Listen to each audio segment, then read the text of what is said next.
Fox Sports. We are the Fox. We are the Lions.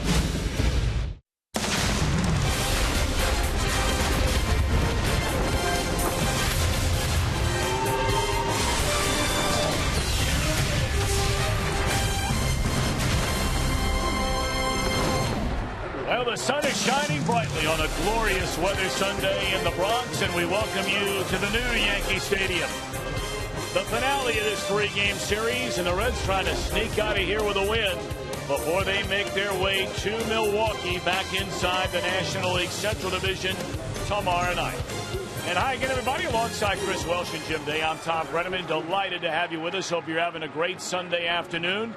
And it's always great for the Redlegs, any day or night, but apparently very much so during the day when they have Johnny Cueto on the mound. Well, when Johnny Cueto pitches, the Reds have a really good chance of winning. After all, the guy leads the league in a lot of different categories, but in the daytime, it gets even better and better. This is since 2011, covering 39 starts, so it's a good sample size. His earned run average under 2, best in all of baseball. Record is 24-6. The opponent batting average is way down there. So Johnny Cueto, if he pitches a typical Johnny Cueto day game, it'll be very tough on the Yankees to score many runs here this afternoon. Of course, these numbers allowed Cueto to be named to his first National League All-Star team. As all of you probably know, he did not pitch in a game, was unavailable to pitch in a game after having started last Sunday. So a full week of rest coming into the start for Johnny Cueto. Meanwhile, on the other side, Reds haven't seen Hiroki Kuroda in a while. Well, you're right. I mean, he first came over from Japan as one of the better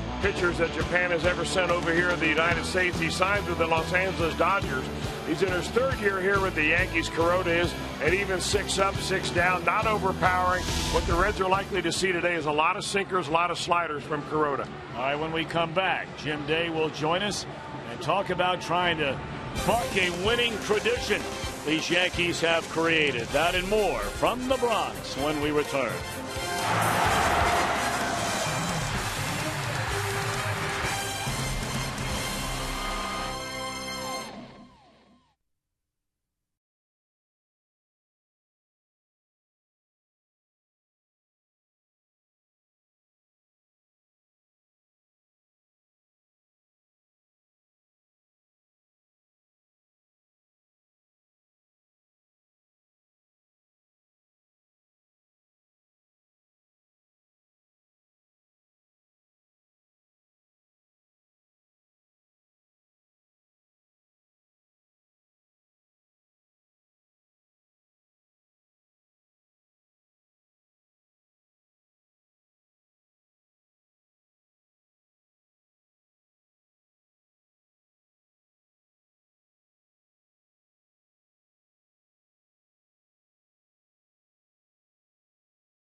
Dealer Ford, go further. by Cincinnati USA Regional Tourism Network. Stay close to CincinnatiUSA.com. And by Skyline Chili. Feeling good? It's Skyline time.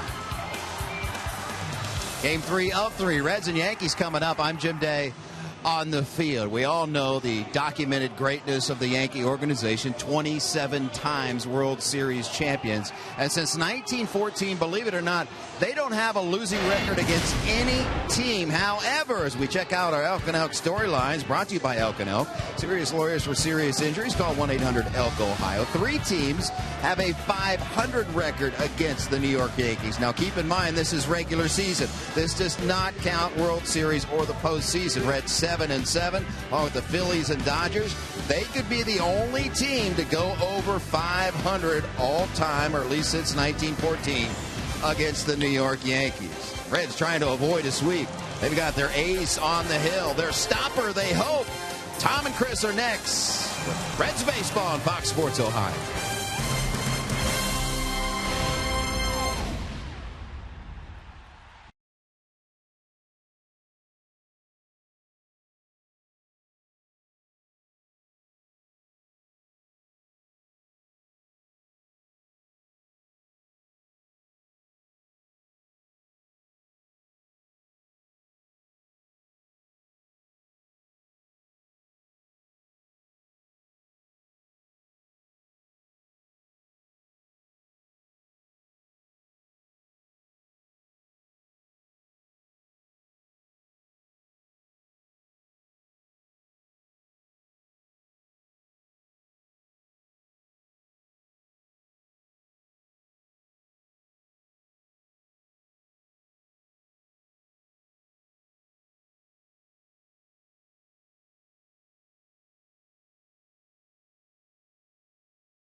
Cincinnati Reds. It may not be reproduced or retransmitted in any form, and the accounts and descriptions of this game may not be disseminated without the express written consent of the Cincinnati Reds.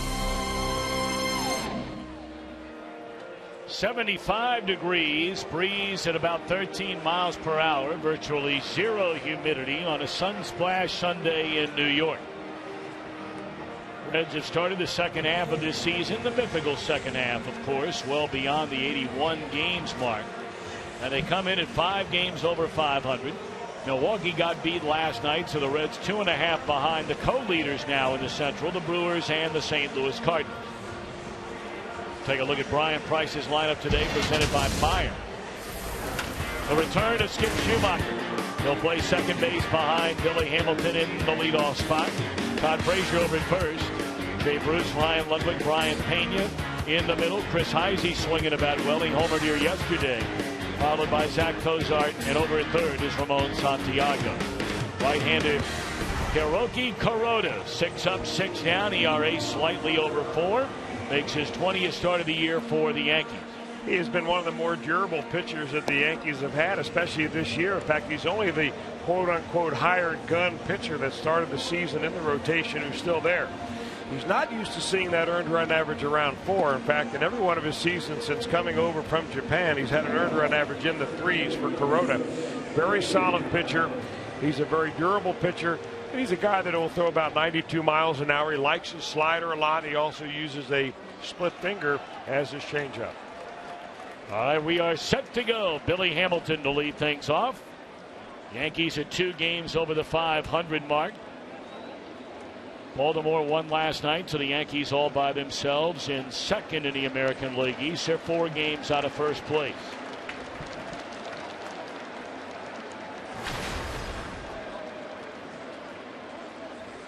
Billy got his first hit of the series his final time up yesterday out of double down the right field line. And we'll see if he can get it going today, which generally means the Reds get it going. He looks at a strike and we're underway. Angel Hernandez calls the balls and strikes. Adrian Johnson at first, Larry Vanover at second base, Paul Noward the umpire at third, and quickly Hamilton behind as he has been most of this series. The Yankees have not fooled around with him. They've come out and thrown strikes very early in the count. Yeah, and he gets one right off his foot right here, the top of the instep.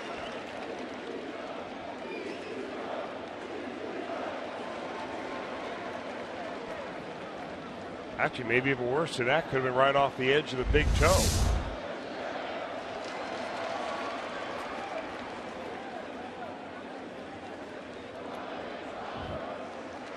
Oh, and 2 on Billy Hamilton. And Kuroda rocks back, kicks and delivers. Struck him out. That didn't take long. 3 pitches and that's all for Hamilton.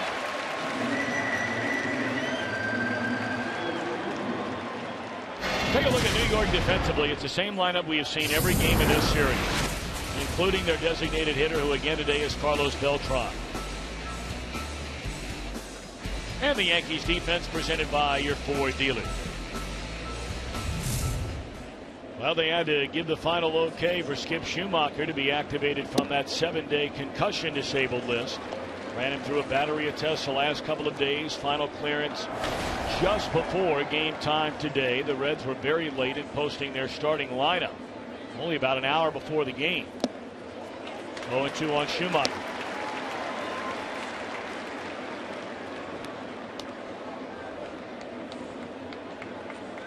Skip at 240, a home run, 14 runs batted in.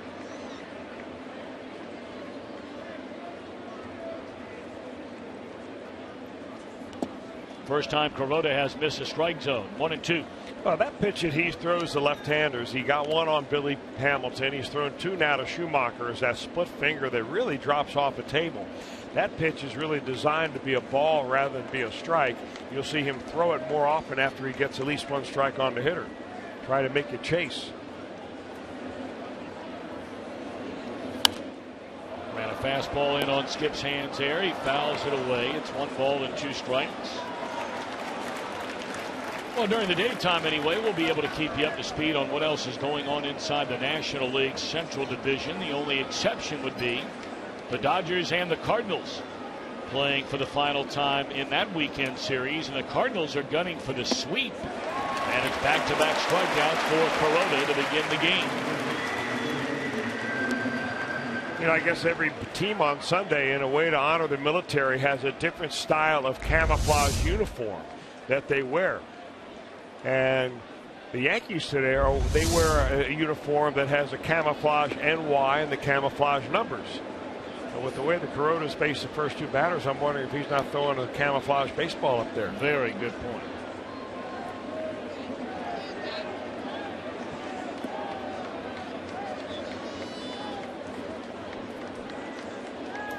Well, now Todd Frazier with 2 down and nobody on. Frazier had a couple of singles in a game yesterday, but the heart of this lineup has been extremely quiet during the series. Talking about Frazier, Bruce, and Mesoraco. No Mesoraco today. But not a single run batted in from either or any of those 3 players in the first 2 games of the series.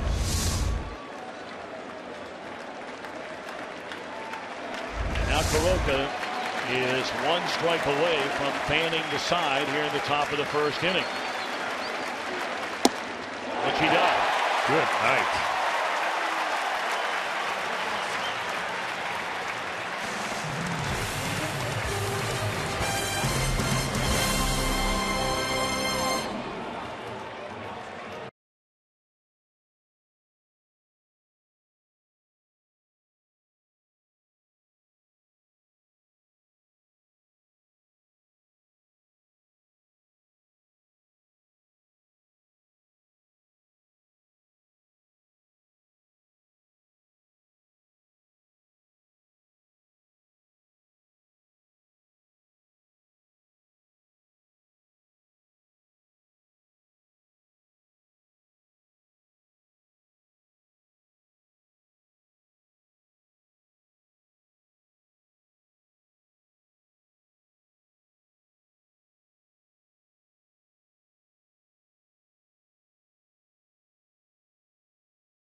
Never seen him take a day off from competing, you know. So I couldn't be happier to have him on the mound in this situation and try to get this last game here in New York and get us on a nice roll going into Milwaukee. So I couldn't be happier. I'm sure he, with the way he's pitched and the type of career he's had, I'm sure he's thrilled to have this opportunity. The words of manager Brian Price about his main man who gets the ball here today, right-hander Johnny Cueto. Right now, that's about the best theory that Brian Price can come up with when all else fails, and a lot of things have failed here in New York. Pitch Johnny Cueto. And why not? Earned run average right around 2, making start number 181 of his major league career.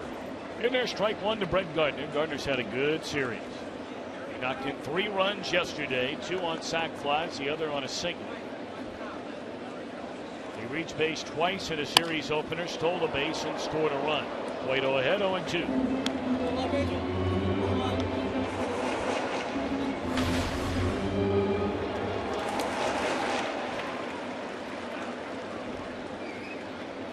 Johnny has made 3 prior starts against the New York Yankees, and they have been very, very good. Now, they're spread out naturally. His first year in 2008, 5 innings, 1 run. 2011, 7 innings, only 2 hits and 1 run.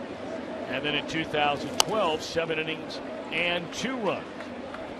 So a 2-1 record for Cueto with an ERA of 1.89 against the Yankees.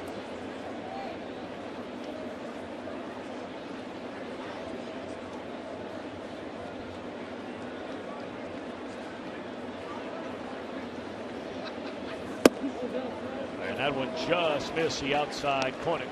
2-2 on Brett Gardner.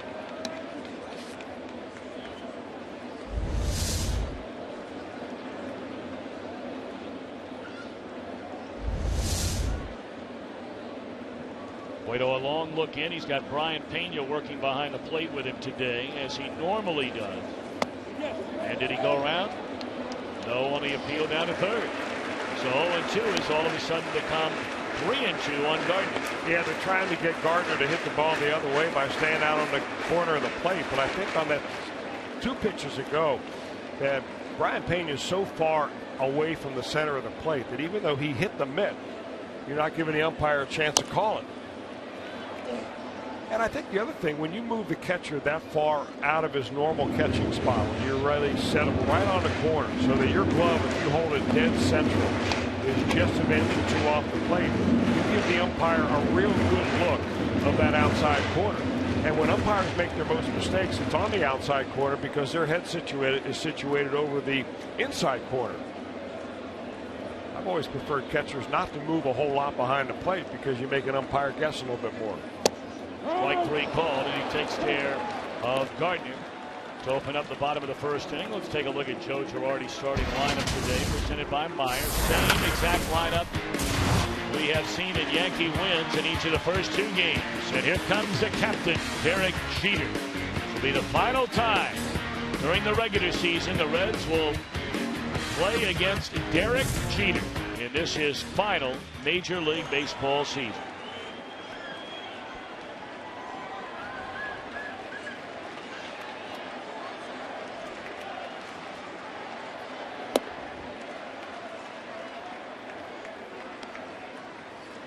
Jeter, a .275 batter, a couple of home runs, 26 knocked in. He had an RBI single, stole the base, drew a walk yesterday after getting 2 hits and scoring 2 times in the opening game on Friday night. 1 ball, 1 strike to Derek Jeter.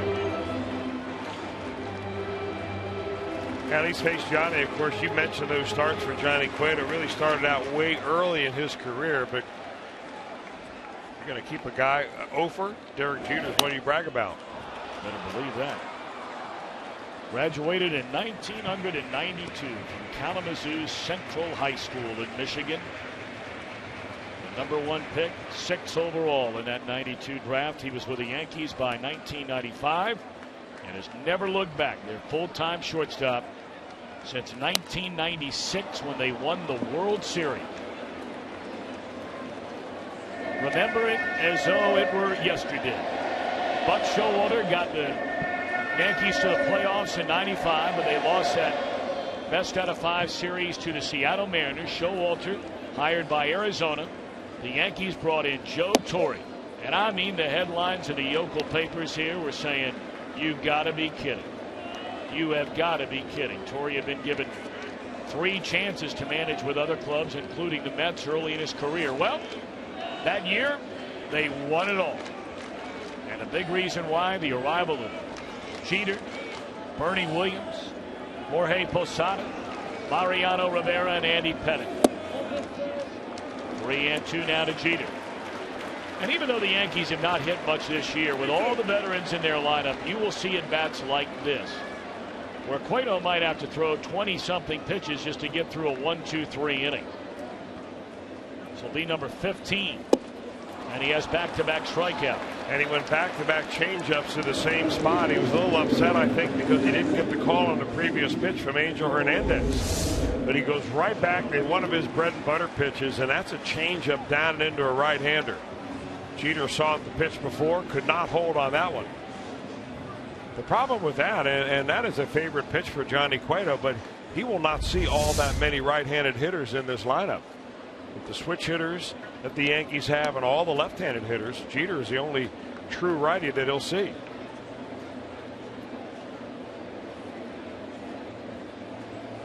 Two down now for Jacoby Ellsbury. Off the end of the bat, strike one.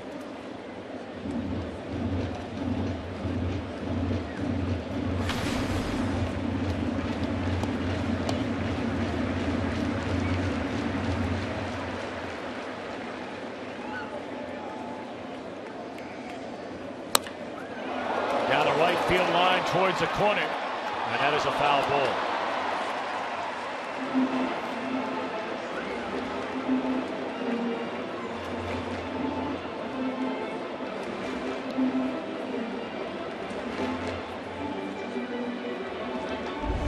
Yeah, the Yankees got a little bad break there. Good break for the Reds. That's where you can sneak in a home run on a ball right down the right field line, 314 feet to that wall.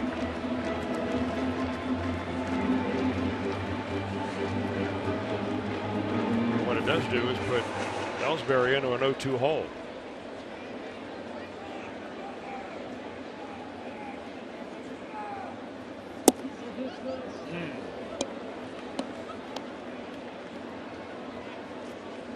I'll tell you, if Johnny Cueto's missing, he's not missing by very much. Brian Price probably like to figure out where that last pitch was.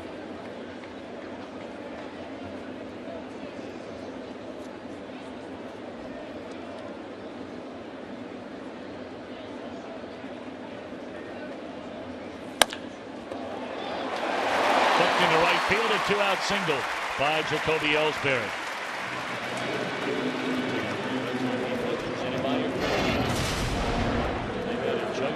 Around through just 3 games since the All-Star break, and today even more so. Frazier going over to first, Santiago at third, Schumacher back in the lineup at second, and Pena behind the plate for the first time in the series. Now Mark Teixeira, 235 batters, 17 home runs, 48 runs batted in. He takes a strike.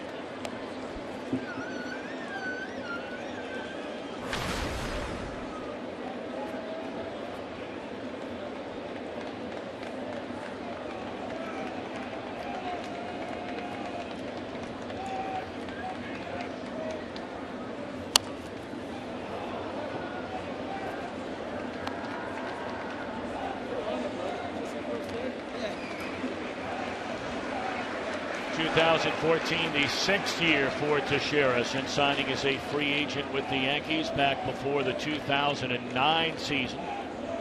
Originally a Ranger. What a play there by Frazier.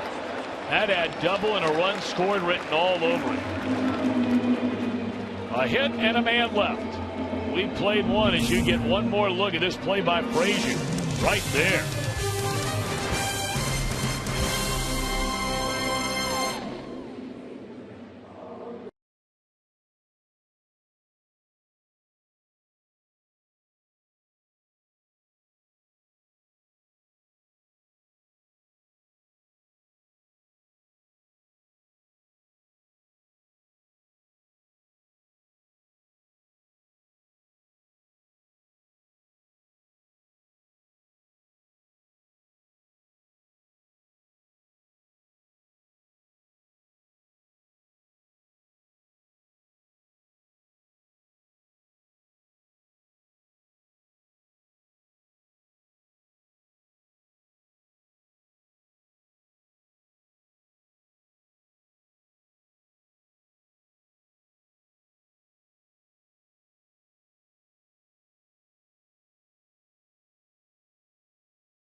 go far to find it. It was Hiroki Kuroda in the first inning, and against the Reds, he won 1, 2, 3 on strikeouts. The first 2 on that split finger fastball.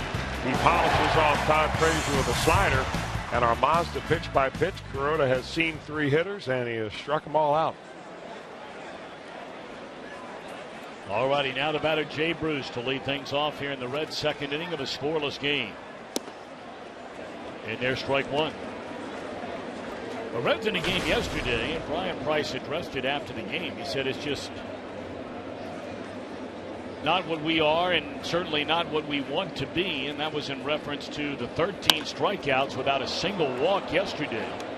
Fly ball by Bruce, caught by Ellsbury, 1 out here in the second inning.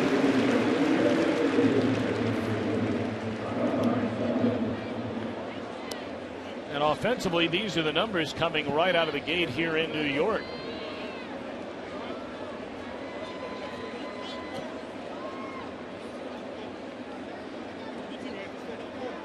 They have scored a total of 4 runs, 3 of them, as you see there, on solo home runs, 2 by Pena Friday, 1 by Heise yesterday, and the other run they scored on Friday night in that 4-3 loss was thanks to a pair of Yankee errors in the same inning. You know what bothers me about those numbers? They're the strikeout numbers, and this is not a home run hitting ball club.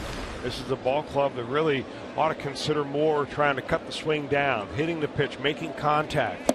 And now, you got to give the Yankee pitcher some credit. Brandon McCarthy yesterday threw the ball very well, hit his spots the same way with the previous starter on the night before against Mike Leake was David Phelps. But neither of those guys are among the league leaders in strikeouts. Pulled foul down the left field line out of play. 2-1 on Ludwig. And really, Kuroda is no longer a big strikeout pitcher. You look at his season numbers coming into the game today. 116 innings. He's giving up more than a hit per inning. And he's only striking out, 80 batters in those 116 innings. Now, you say only, but he's almost 40 years old. I mean, he turned 39 years old in February. Been around a long, long time. He came over here to the States when he signed with the Dodgers. He was already 33 years old, so he had already spent a full career playing in Japan.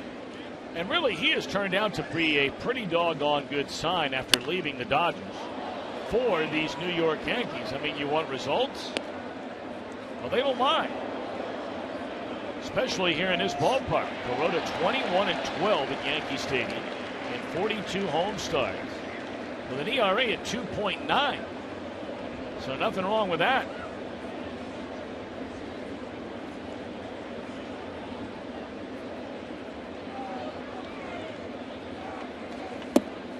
And Ludwig a good at bat there. Takes that breaking ball down and away, and he's a first base runner for the Reds. 1 out here in the second inning, and Pena coming up.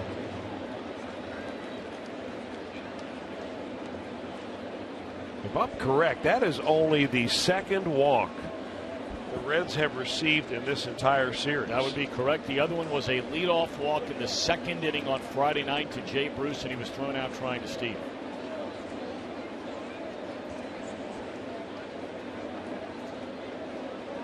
Tell you what, you don't miss a beat.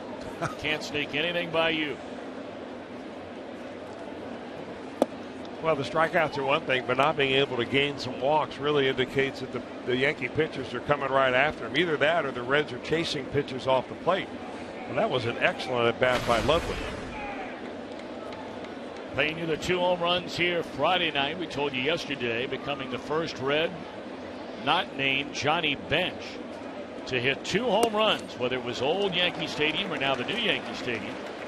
It opened in 2009 as a member of the Cincinnati Reds in 1 game. Well, that split finger fastball looks like it will be a go-to pitch for Kuroda against every left-hander the Reds are going to run up there.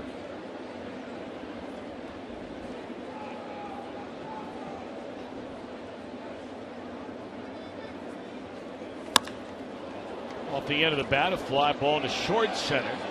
Ellsbury initially a step back, comes on to get it. 2 are out in the inning.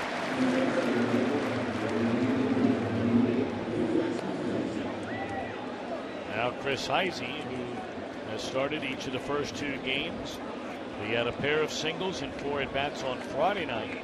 1 of 4, accounting for the Reds' only run, a solo home run in the 5th inning yesterday against McCarthy.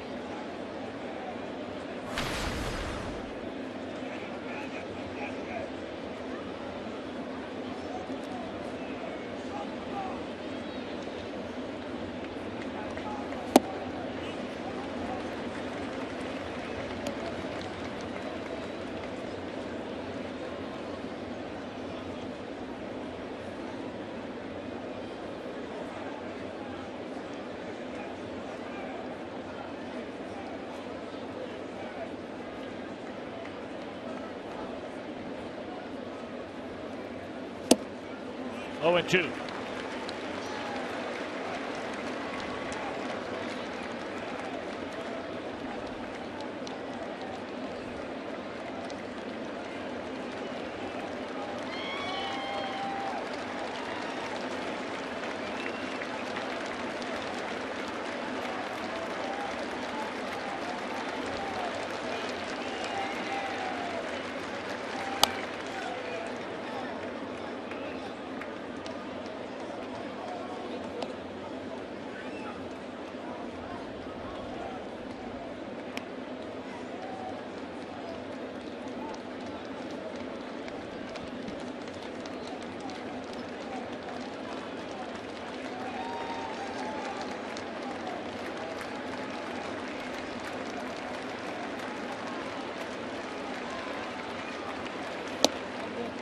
Just off the outside corner. The same pitch that Heisey chased a moment ago. Lays off of it this time.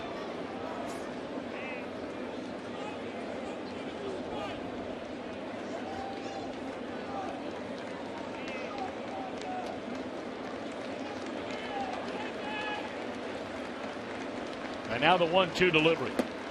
Taken down low to even the count.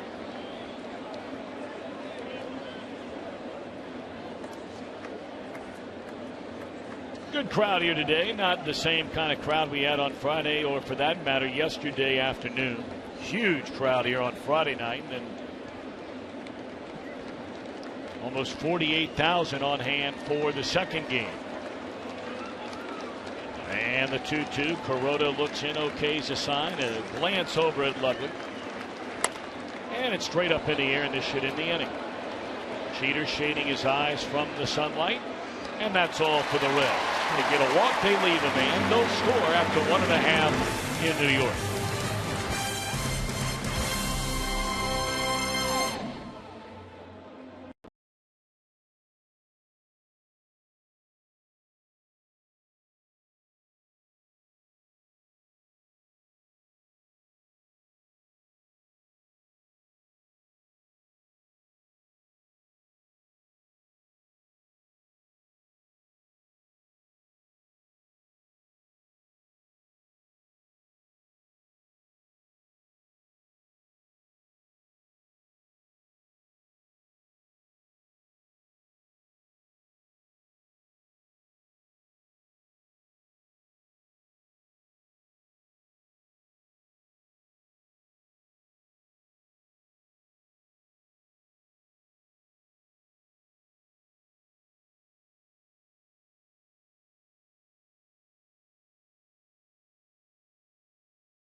Today against the Yankees with MLB.com's head-to-head challenge app.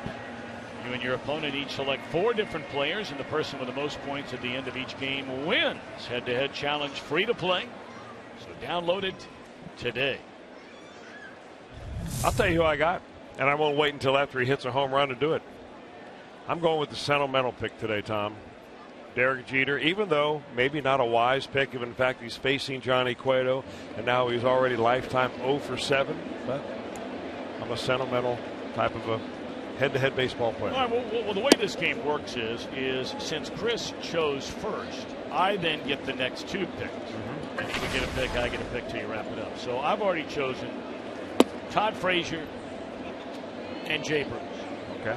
So it's your turn. So anytime you want to go ahead and jump on board, it tells me I'm waiting for my opponent, and that would be you. Johnny Cueto has started the bottom of the 2nd inning of this scoreless game. 1-2 to the catcher, Brian McCann.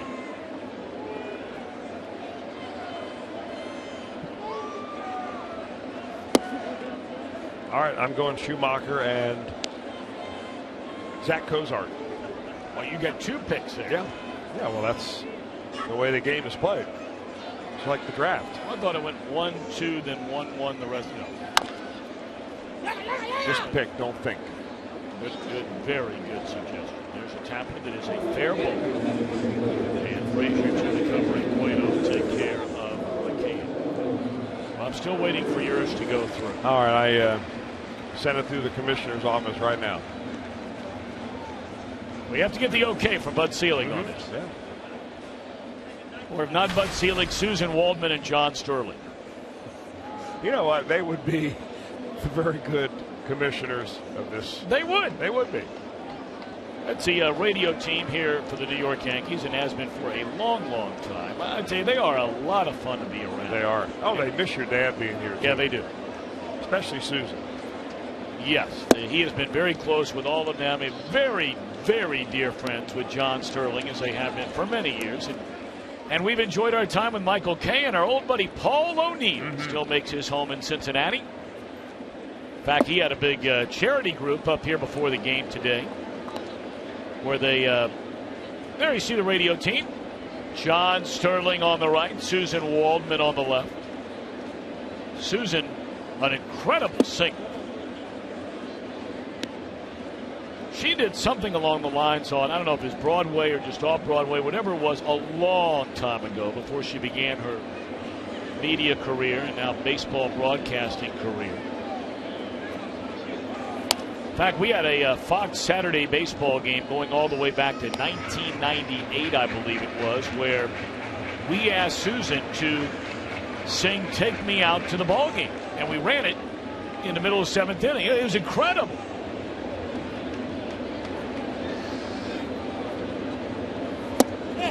Started 2, and Beltran able to hold off on the swing. 2-2.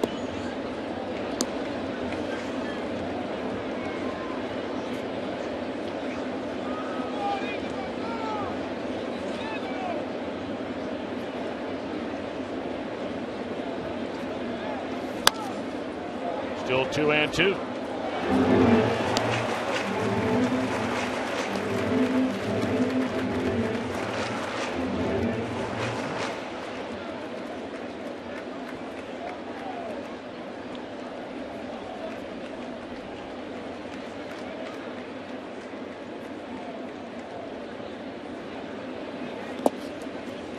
And 2 now on Beltran, and this is another example of the same thing we saw in the first 2 batters of the game, where before you know it, you get ahead 0-2 on some veteran guys that aren't afraid to hit with 2 strikes. Miss, foul ball, miss. 3-2 now on Beltran. And you strike him out. But in the process, they run the pitch count up there at about 34, 35 pitches. Finally gets, not sure what that pitch was. I think this may have been a splitter right there for Johnny Cueto, and effective as it always is against left-handers. Not a splitter, but a changeup.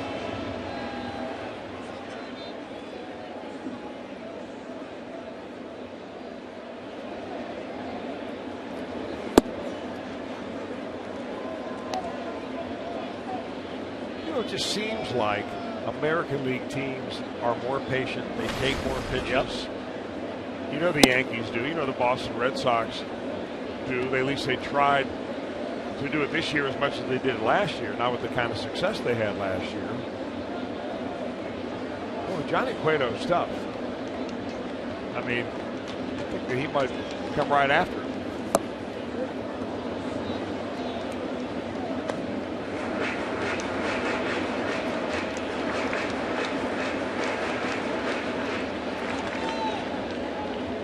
Two down, nobody on, 2-1 on Ichiro. And it's pulled to the right side, and that'll be all for the Yankees. They're retired 1-2-3. We're off to the third in a scoreless game.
If the Reds presented to Derek Jeter to commemorate his retirement at season's end. Find out which Reds minor league affiliate celebrates each win by taking a team selfie. And Kyrie Irving's take on praying alongside of LeBron. All brought to you by 1-800-SAFE-AUTO. Drive safe. Spend less. Zach Cozart to lead things off for the Reds. Scoreless game, we're in the third, and Hiroki Kuroda delivers a breaking ball to strike.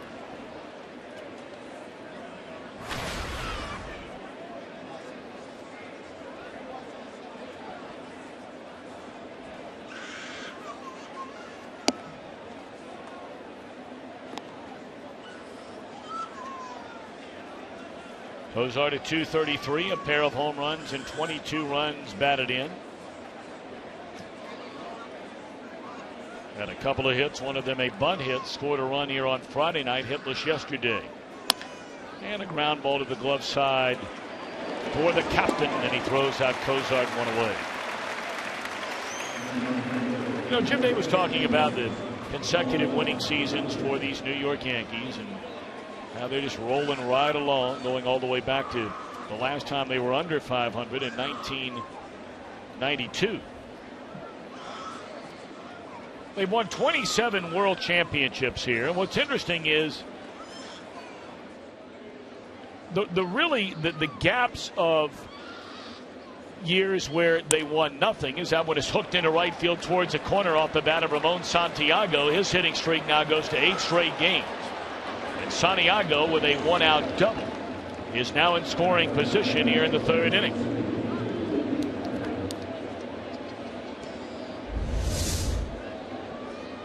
Now he gets a fastball, one of those get-ahead fastballs right down the can, as Tom likes to say, and it's a fastball just above the knees, ripped down the line, and the Reds have not had a whole lot of offense going on. You'd like to see the Yankees pitchers working out the stretch a little bit more. One thing that's kind of surprised me about this series, Tom, is that Billy Hamilton has not used his bunt except one time. And you've got a first baseman there who can hardly move, and Mark Teixeira.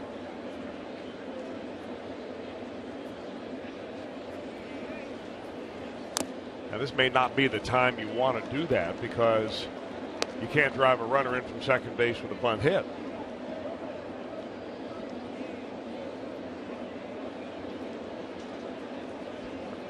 It just seems like the Reds are in kind of an offensive doldrum where there's just not a lot of juice flowing at all.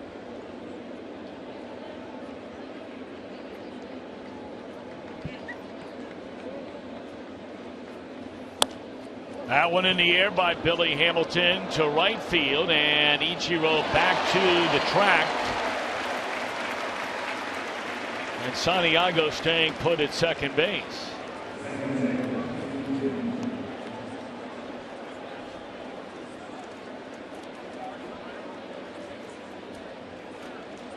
Well, Santiago staying put at second base because I'm not so sure that he read that Ichiro was going to catch that ball. What you want to do on a ball that you're not sure the outfielder's camped under is go halfway. That way you guarantee that you score if he does not catch it. If you know for certain the outfielder's going to get to it and catch it, that's when you go back and tag up. And maybe he just misread the way that Ichiro Suzuki went back on it.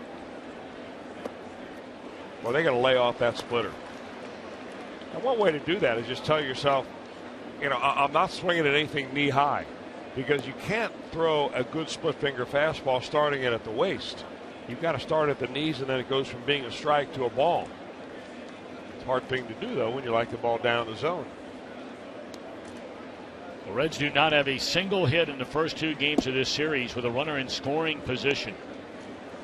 Schumacher trying to change that right here and right now and get the Reds on the board first.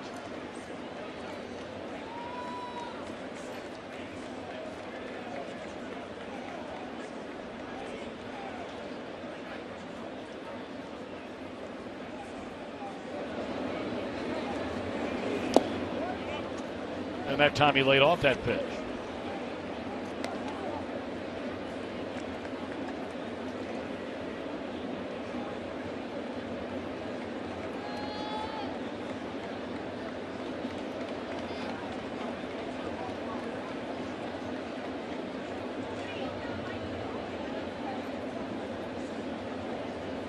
Two and one to Skip Schumacher. Santiago out there at second, and now Kuroda wanting to run through the signs another time.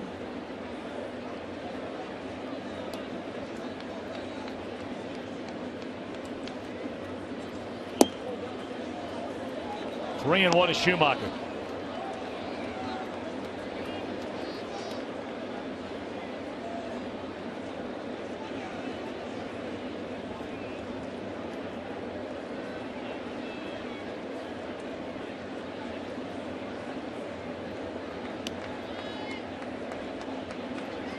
Kuroda looked back, and he beat him with a fastball on 3-1.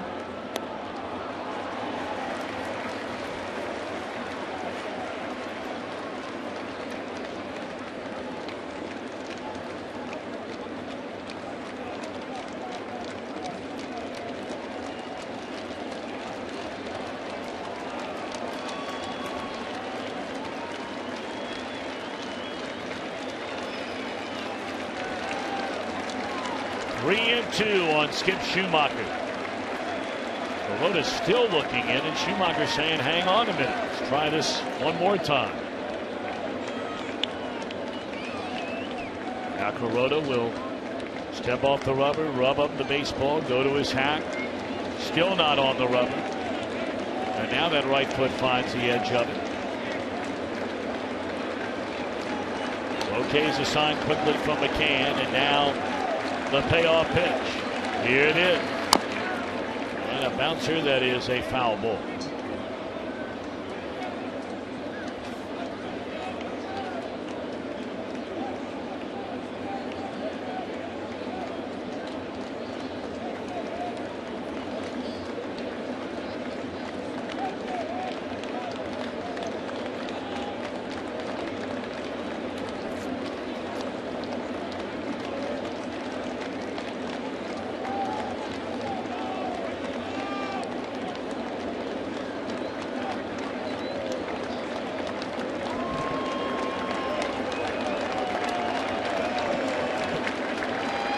3 balls, 2 strikes on Schumacher.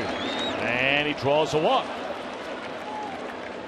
Second walk issued by Kuroda. That will give Todd Frazier a chance with 2 on and 2 out in a scoreless game in the 3rd inning. Frazier struck out looking.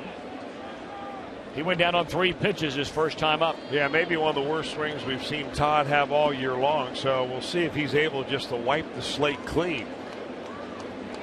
And look for a certain part of the ball in the zone right here, a certain part of the zone that he can handle.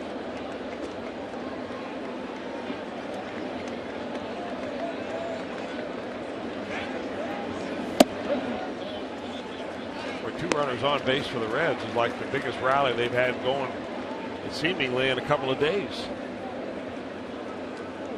And I'm about to get a big old jump on you here in our head-to-head matchup. Well, when Frazier finds a gap and you're in a whole lot of trouble. Well, you know what? Put me in trouble. I'm there a lot.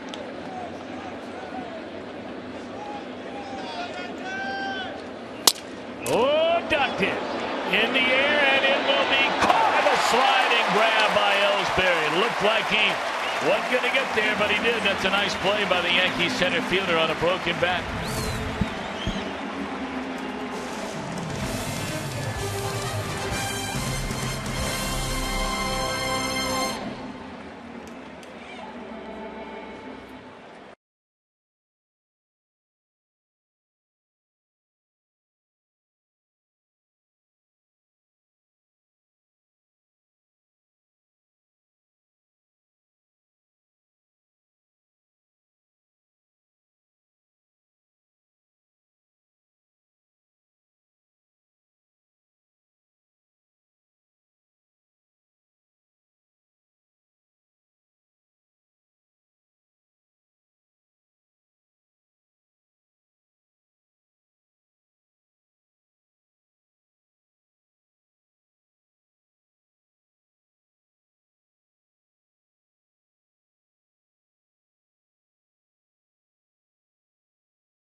The energy, lowest earned run average when you hit the All-Star break for the Reds in franchise history. Johnny Cueto checks in number 5. Look at the other names on that list. Gary Nolan, Jim O'Toole, Tom Seaver, and Don Gullett. Pretty tall cotton right there. Well, the Reds strand 2 in the 3rd inning on a nice play by Ellsbury. And now the Yankees have 8, 9, and 1 in their batting order. Ryan Roberts, Kelly Johnson, and back to the leadoff man, Brett Gardner. The bottom of the order did a number yesterday on Alfredo Simon. Johnson had 2 hits, knocked in 2. Roberts was on base 3 times, scored 3 runs, had 2 hits. And I mean, you're talking about guys that had done next to nothing. And they aren't alone in this Yankee lineup coming into this series. Roberts came in batting .241. Johnson batting .214.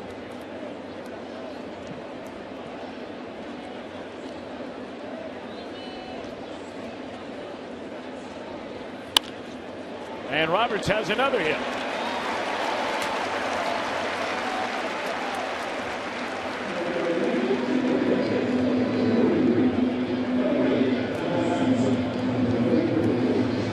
Brian Roberts got a nice short swing, and he gets a mistake pitch that's up right about belt high and gets right to the baseball. Boy, he got his hands in nicely on that, got the solid part of the bat on it.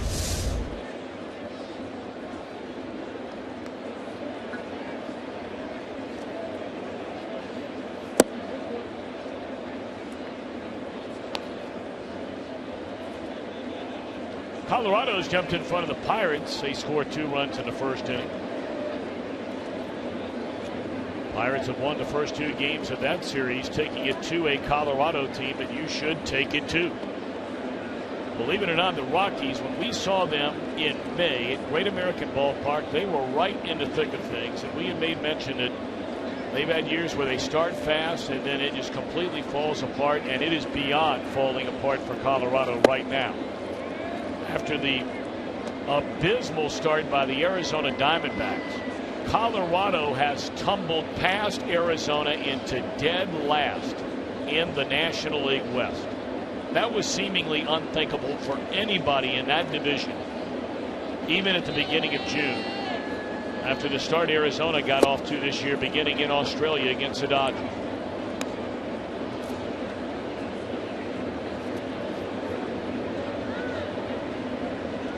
Look at that.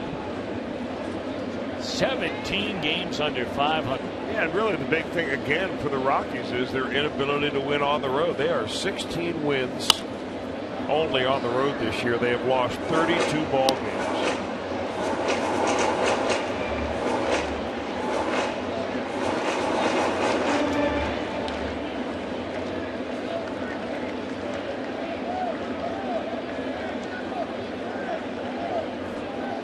There's been so much talk here in New York about who will be the heir apparent when Derek Jeter retires at the end of this year for the Yankees playing shortstop. And there's been so much written and so much speculation that Troy Tulowitzki would be the ideal guy to come in here and try and fill that void. You're never going to fill the shoes of Jeter and everything he's done in his career, regular season, postseason, etc., all the World Series titles.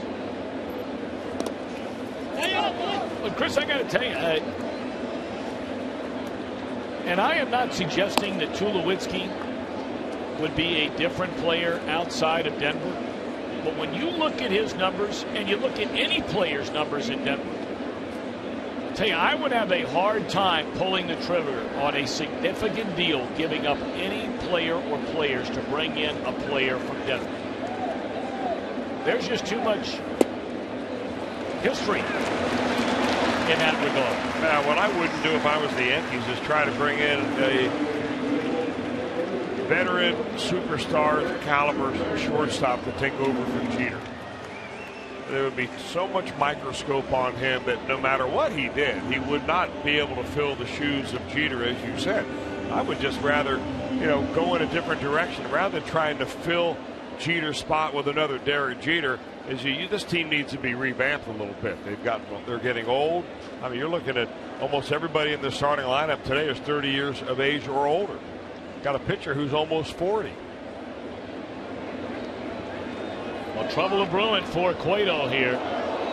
And again, it is the bottom part of the order as we brought up before this inning ever began. The number 8 hitter, a little base hit in the right. You walk a guy batting .214 out of the number 9 spot. Gardner leads this team in sacrifice bunts. He has 6 of them on the year. And you got to believe they're going to ask Gardner to put one down right here and right now. They wanted him to bunt yesterday in a similar situation, and they let him swing away. And he lifts a fly ball into right center. Bruce angling for the catch and the throw. They don't ask him to bunt, and it's an out. Now that is a surprise. Well, that's American League Baseball for you. Everybody else in their lineup, you're saying, yeah. But with Gardner, they've done it a lot this year. Well, they have, and the other part of it is that you're facing Johnny Cueto, who is not only the Reds ace, but he's one of the aces in the entire National League. So you don't normally get a lot of runs off Cueto. If you get the first couple of guys on, and you've got the number 1 hitter up there who's a good bunter, that's the time you're going to lay one down. I'm a little surprised with you, too. Because the one thing the Yankees have done exceptionally well in this series is get a runner in from third with fewer than 2 men out. I mean, they have been lights out in this series. Jeter did it once yesterday. Jeter also came up with a big RBI yesterday off of Alfredo Simon in the 5th inning. That was on a curveball. I think that you've got to make, at this point in his career, you've got to make Derek Jeter spin on an inside fastball.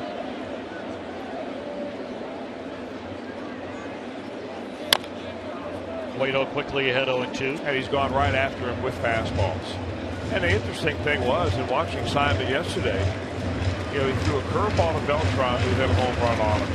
And he threw a breaking ball, two breaking balls, curveballs that is, to Derek Jeter in the at-bat in which he laid a base hit into center field. Didn't hit it well, but he still got the bat on it. And Simon shook off Mesoraco a couple of times to get to that pitch. And those are two guys that I think you pitch to the same part of the plate. Third base side of home plate, you bear it in on Jeter and go down and away from Beltran. Jam shot, bouncer down to third. There's one, and that's all they'll get.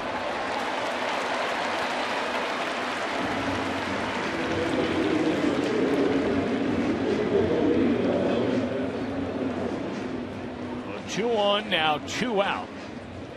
And that'll bring up Jacoby Ellsbury.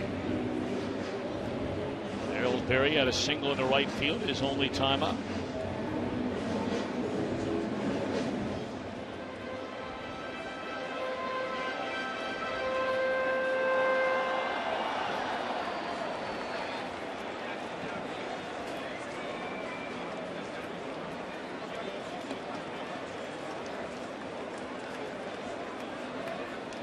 Milwaukee and the Nationals are underway. That is a rubber game of that 3-game series.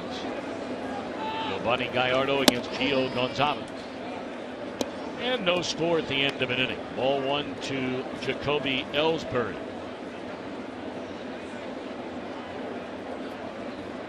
Ellsbury broke in 2007, of course, with Boston, and this is his first year out of a Red Sox uniform. Off the outside corner, 2-0.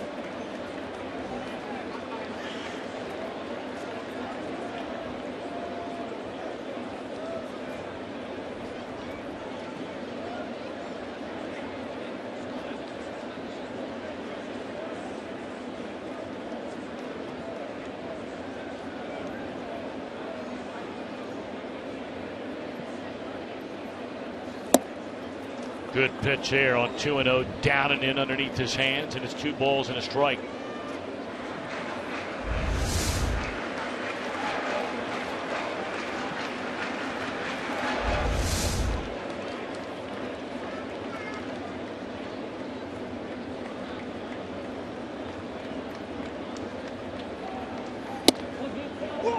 Back with a fastball. Cueto wanted that call. Well, you're not kidding. And that's a pitch that normally umpires don't get wrong, because look where the head is of Angel Hernandez. He's right on that inside corner over the right shoulder, and he sees that inside lane right on the black. You can't get it any better than that. So if it misses by an eyelash, you can see it.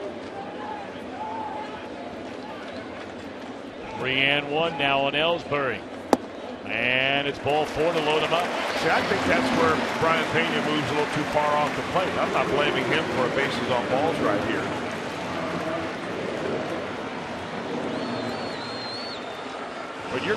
When you move your whole body out there, you're moving the entire target. And when you need a strike on a 3-2 count, why would you move way off the plate? That's something that you try to do, expand the zone when you're way ahead in the count. And that just may be Brian Pena's style, and maybe Johnny Cueto likes it like that.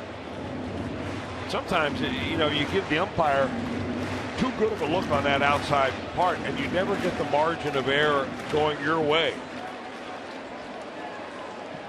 Pena very upset as he walked back to the mound, just shaking his head from side to side without directly confronting the home plate umpire. Ramon Santiago coming over to make sure Cueto knew how they were going to defend Teixeira. Teixeira hit one right in that exact same spot his first time up, only it was fair. Frazier with 2 outs in the opening inning was holding Ellsbury at first base and made a diving play in front of a bag to take away a double and probably a run.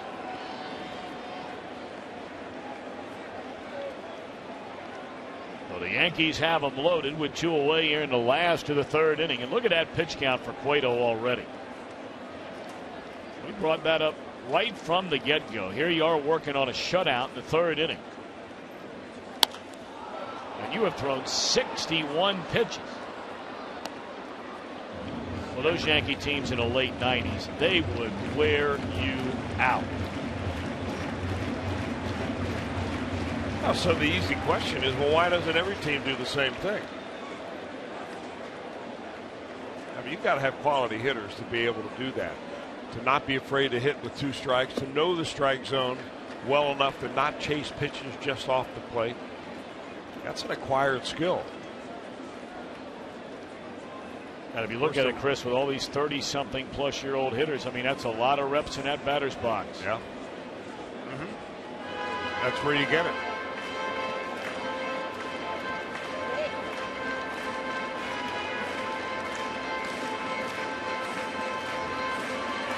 This is a big at bat, obviously, in a scoreless game, bases loaded and 2 out. But with a 1-2 count, the next 2 pitches are the pitches where Johnny Cueto wants to get a decision here.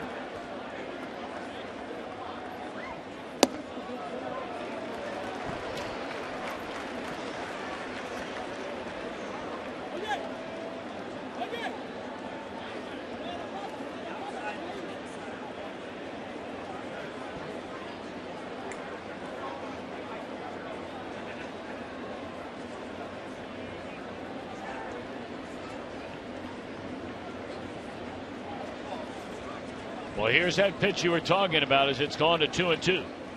And had a strike 3 to end the inning. Beautifully done by Cueto. He is fan 4.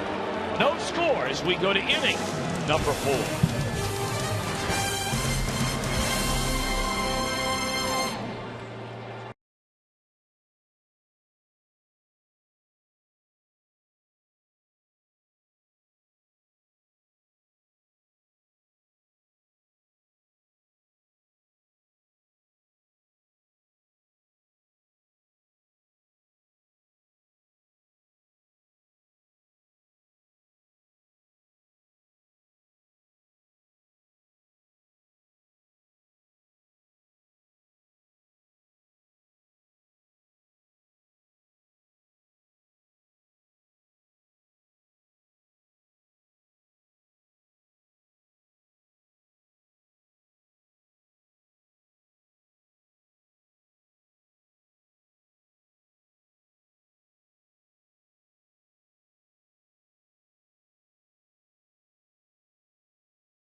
which honors the families of fallen service members. To learn more, visit goldstarpens.org.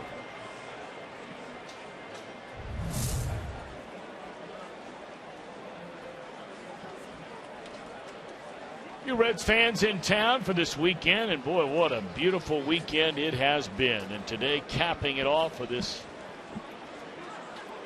sunny and very cool Sunday afternoon. Yankees will be staying right here. They're here for a while. They're home for another week. Yeah, I don't know about you, but I saw so many Reds fans on the subway to and from Yankee Stadium over the last few days. I mean, lots of them. Big family reunions coming into town. The Collins family, the Jerry Collins family from over in Covington. 25 of them came into town this weekend.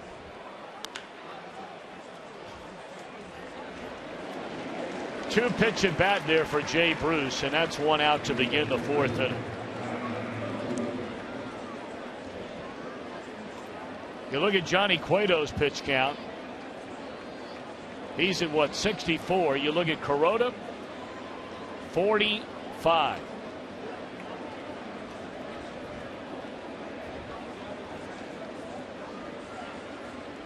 So one away in the inning, and here's one guy who had a very good at bat his first time up.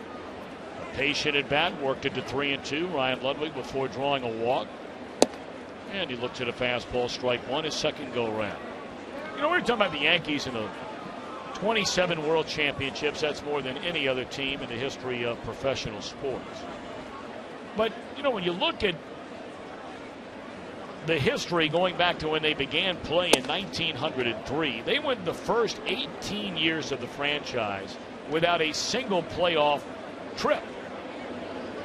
Then starting in 1921, over the next 43 years,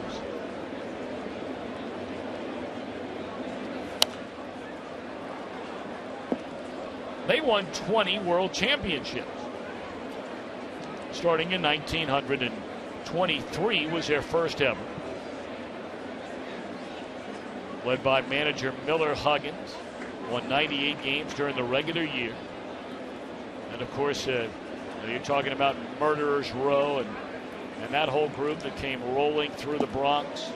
And the old Yankee Stadium, just incredible. But then they went 13 years where, again, they did not go to the playoffs. After losing back-to-back World Series in 63 and 64, they would not play again in the playoffs again until they lost to the World Series champion Cincinnati Reds here in 1976.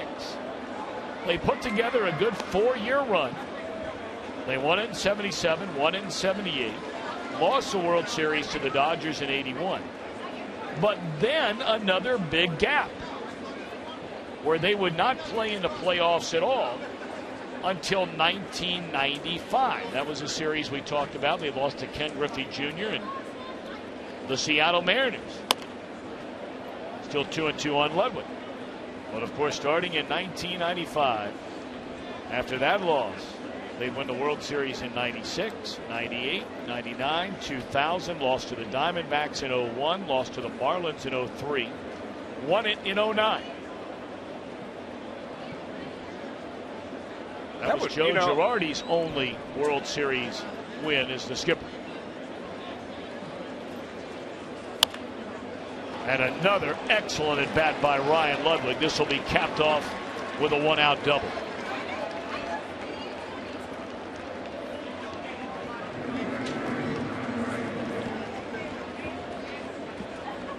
Yeah, the only Reds base runner to be on base twice, and he gets a little slider away from him right there, but because that pitch was elevated, he was able to put a level swing on it and get it down the left field line.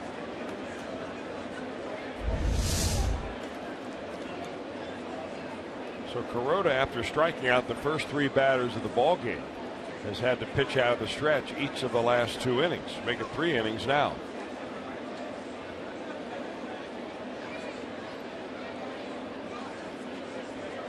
And you fly it out to center field his first time up.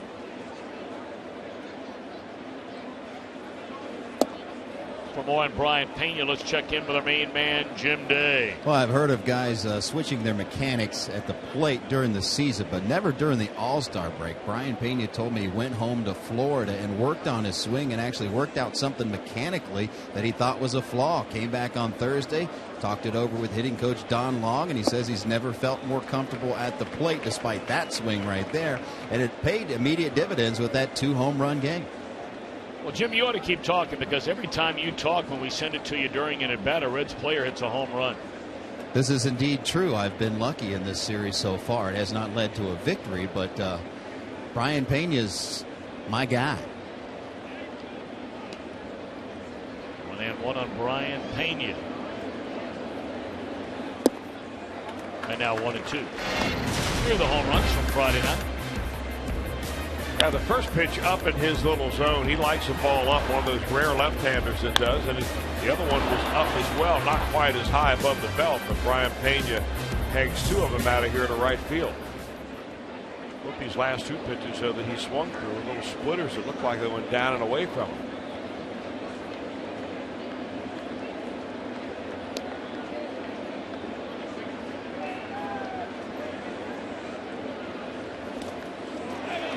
Swing and a miss. That'll be strike 3 to Pena. And there are 2 outs in the inning. Logan's still at second base. You can follow every Cincinnati Reds game at MLB.com at bat on your favorite mobile phone or tablet. You can download on the App Store or visit Reds.com right now. Reds are now 0 for 17 in this series. In the series. With runners in scoring position. 0 for 17. You and I talked about that number during the game yesterday.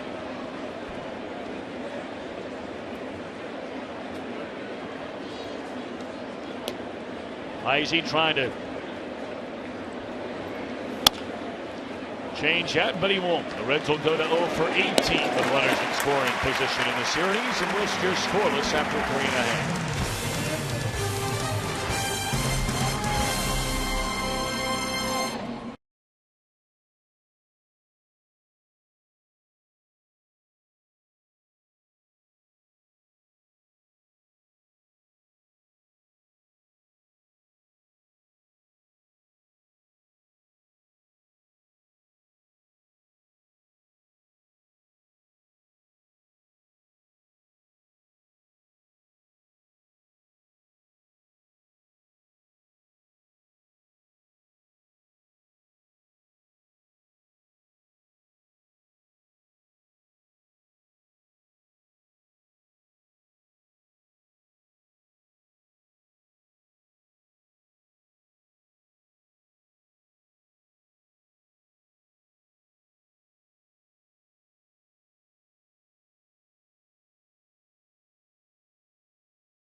Show featuring a live performance by the Cincinnati Pops Orchestra, presented by Homemade Brand Ice Cream. Plus, make sure you take advantage of the Reds 4 for 48 ticket deal all weekend long. For tickets, call 513-381-REDS. Visit select Kroger locations or log on to reds.com/tickets.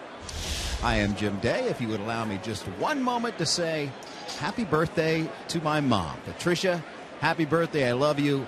Happy 39th once again. Also, some Reds fans watching today that we'd like to send out birthday wishes to. Bill Hanna of Lexington, Kentucky, celebrating his 92nd birthday today. Happy birthday, Bill. And Clarence Eastridge, formerly of Cincinnati, is watching today's game at his home in Leesburg, Florida, while celebrating his 96th birthday. Happy birthday to all. Indeed.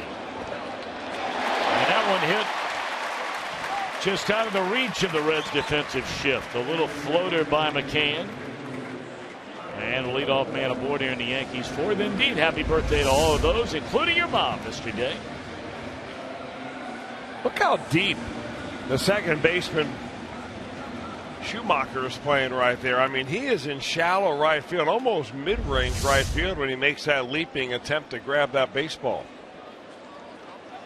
That goes to show you also how poorly Brian McCann is running nowadays.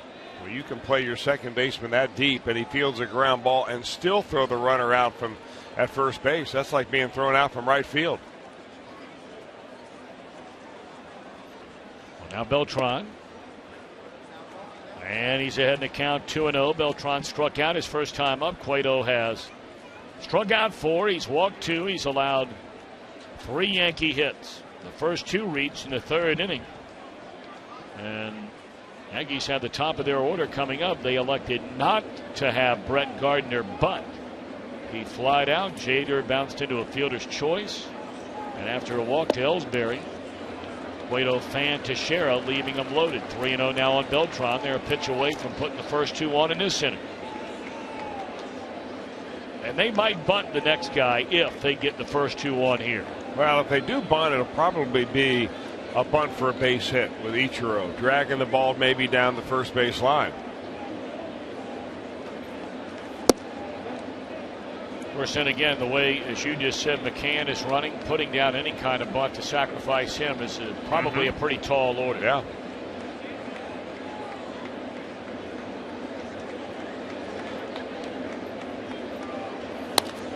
Look out.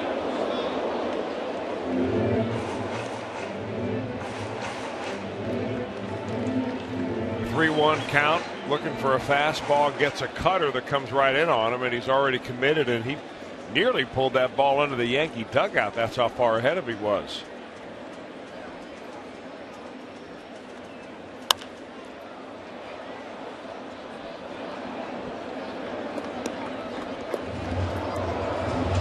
Cueto has now gone to 6 3-ball counts in the game, 5 full counts in the game. There's nobody on. We're in the bottom of the 4th inning, and Cueto knocking on the door of 75 pitches so far. Pull to the right side. They'll hurry and get 1 and get 2. That'll help that pitch count a little bit. You know, I'm not really willing to give the Yankees all the credit for the pitch count being so high on Johnny Cueto. I mean, he's gotten ahead of hitters, but he's also gotten behind hitters. And when he's gotten ahead, he hasn't come right after him to finish him off. He's kind of nibbled around the edges, and he's missed just by a hair. Was over in the Yankee TV booth between innings, and they've got an overhead camera. And they're saying that when Cueto's missing on these pitches, I mean, it is by an inch or 2. And he's very close, but just that much off to run the pitch count up rather than get those called third strikes that we've seen so many of. In fact, we ran a stat not too long ago on Johnny that he was one of the best in the National League as far as getting called third strikeouts. Tapper over the mound, and Cozart will throw out Ichiro, and that's all. The quicker inning that time for Johnny. We're off to the 5th. No score.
Group, let's create great dishes together. By Toyota for over 30 Toyota offers. Visit buyatoyota.com and go for the save on wings Tuesdays at B-Dubs. Buffalo Wild Wings, Wings Beer Sports. Look at the new Yankee Stadium. Right next door to where they call the old Yankee Stadium. Just to the side where you see that soccer field and the baseball diamond. Have you ever seen the overlay of that shot there and then the old Yankee Stadium put inside the new one? It almost fits right in there. You know, the joke around here is that first they decided to build a mall, then they decided to put a baseball field inside of it. Yep. That was Yankee Stadium. The new one.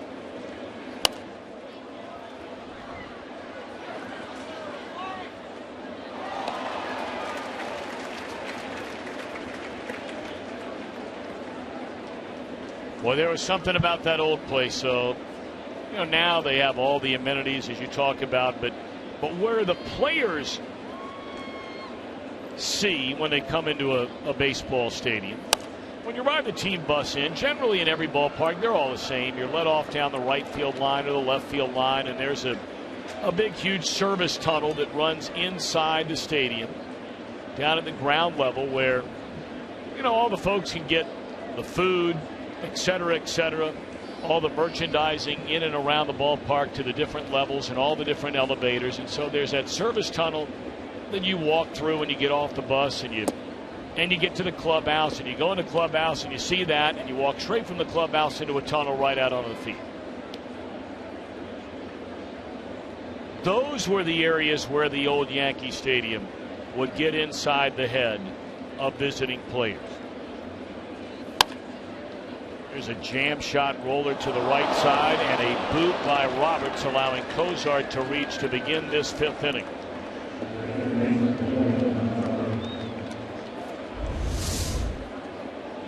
Well, the Yankees have given the Reds some opportunities in this series that the Reds have not been able to capitalize on. You wonder now with the leadoff hitter on here in the 5th inning with an error, Reds can move them over and figure out a way to get them in. Well, now Santiago had that double down the right field line. His first and only time up will bat. It's a 9th error already this year on Brian Roberts in his first season with the Yankees. That one bunted to the right side, and a look to second, a throw to first just in time, so it gives Santiago the sacrifice, and that'll get Cozart into scoring position. Finish that thought before Billy comes up. Chris, you came up and played with the New York Yankees. You know what? When you were walking through the bowels of the stadium, if you will, ceilings were very low, extremely claustrophobic. You got out there in that bullpen, and when you were a visiting pitcher, you had to walk next to all those monuments before you game in a game. And the ghosts of Ruth and Gehrig and Madeline right on down the line.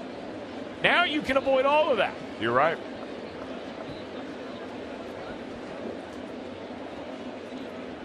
I don't think that Yankee mystique plays on players nowadays, especially with how players are moving from team to team and league to league and country to country to play. But if you spend a couple of years here as a New York Yankee, it changes your entire post-career path, especially if you're a good player here. And it'll change your path if you're a bad player here. Yep. I do remember coming in out of the bullpen as a visiting player for the Texas Rangers, and I wanted to run in from the bullpen to the mound. And at that time, they had an endorsement deal with Toyota. They had a pinstriped Celica that they would bring pitchers in from the. I don't think the Yankee pitchers had to come in that way, just the visiting pitchers. So they opened up the bullpen door, and I'm ready to come in the ball game. And I'm getting ready to run in. I walk by the car. I said, "That's all right. I'll run in." And the guy looks at me. He says, "Get in the car." I said, "No, that's okay." He goes, "Get in the car." So, I mean, hey, I'm in New York, right? I had no choice. I got in the car. He dropped me off at the mound, and it might as well have been the East River the way I pitched that day. 1-2 to count on Billy Hamilton.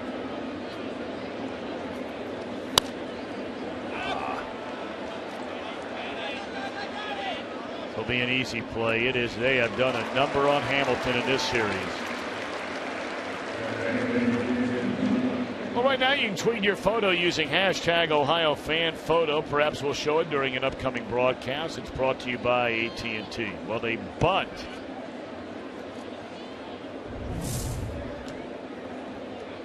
After Cozart reached on the error by Roberts to begin the inning, and now they're looking for a hit from Hamilton, who couldn't do it, and a 2-out hit from Schumacher, who will try and do it and break this scoreless tie in the 5th inning.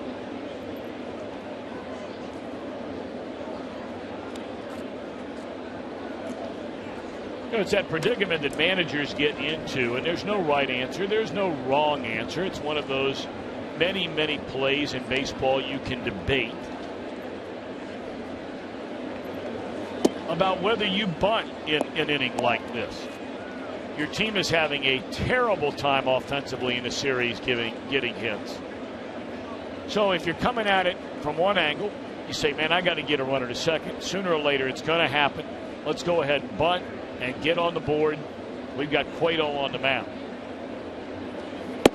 The other side of it is you're going so poorly at the plate as an entire group top to bottom in the batting order, then why would you ever give up an out for anybody in your lineup right now? Really what you're telling the other team when you're bunting is that you're playing for one run. A bunt has been proven to really be a detriment to the overall total scoring in a ball game. But when you need one run, and one run here might be enough with Cueto. And that one is ripped down the right field line, and that is a fair ball. The ground rule double, which will allow Cozart, because of that sacrifice bunt, to score from second base. And the Reds, for the first time in the series, in their 20th at-bat in the series with a runner in scoring position, finally get a run-scoring hit. Well, in our head-to-head matchup today, Tom, Skip Schumacher's my man. And he drives him in right there with man on second base and 2 outs, a clean double.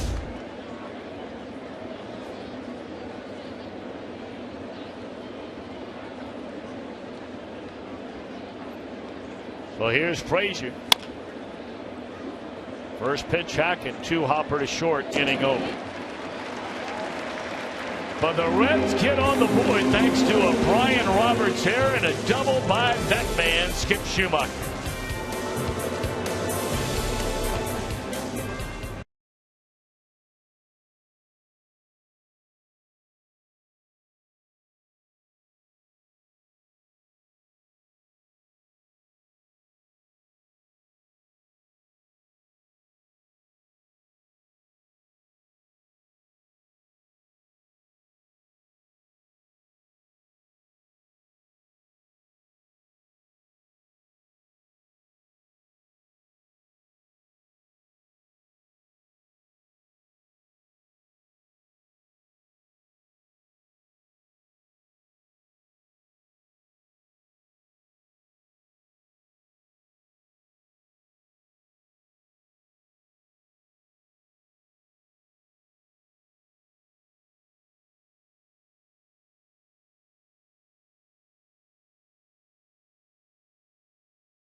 They're 23-12 with him in the starting lineup this season.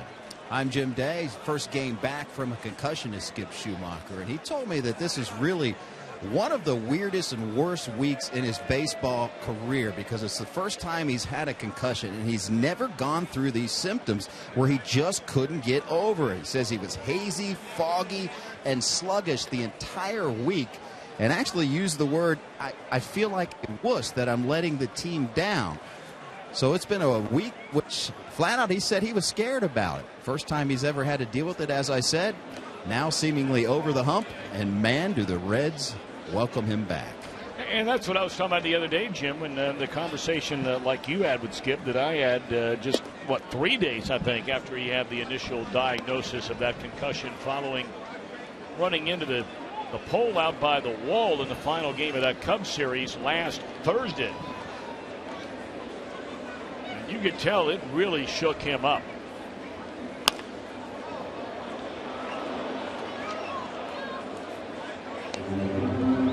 And that example right there illustrates the predicament, of course, talked about a lot more in football, but in every sport. But maybe more so in football, not only because of the collisions and the contact, but because of the sort of even more gladiator, warrior-like mentality there is in football, where all of a sudden you get a concussion and guys in the locker room are looking at you like, you got to be kidding, right? I'm getting my brains kicked in 70 plays a game. Yeah, I got a headache too. Yeah. But man, for some guys, it is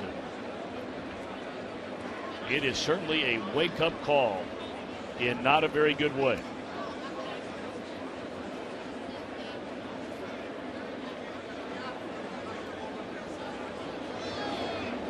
All right, Reds with a 1-0 lead. 2-2 to Brian Robertson. Cueto just blows him away with a 95-mile-per-hour fastball. It's 5 strikeouts for Johnny Cueto.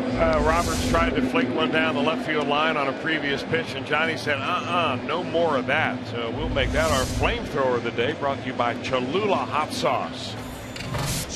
One of the 4-seamers that Johnny has thrown at 95 miles an hour.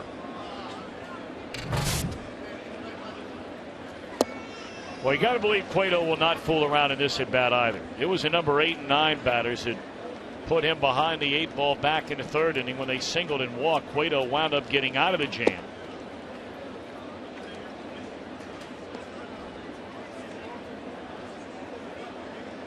It would be a shocker if Johnson were to walk again. Might get a hit, but he's not going to walk. 2-1 the count.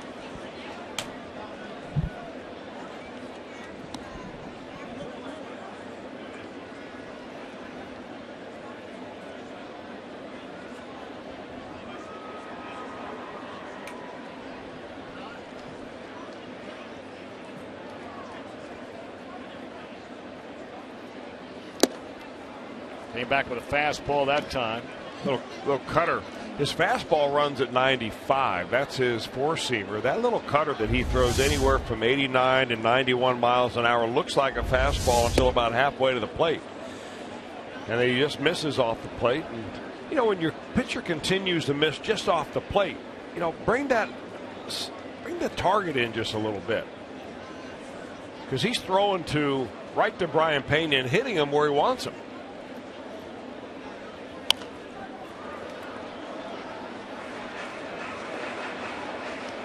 First, there are days that we've seen Johnny Cueto right on those edges, where he seemingly just weaves right through the opposition, you know, with very few pitches.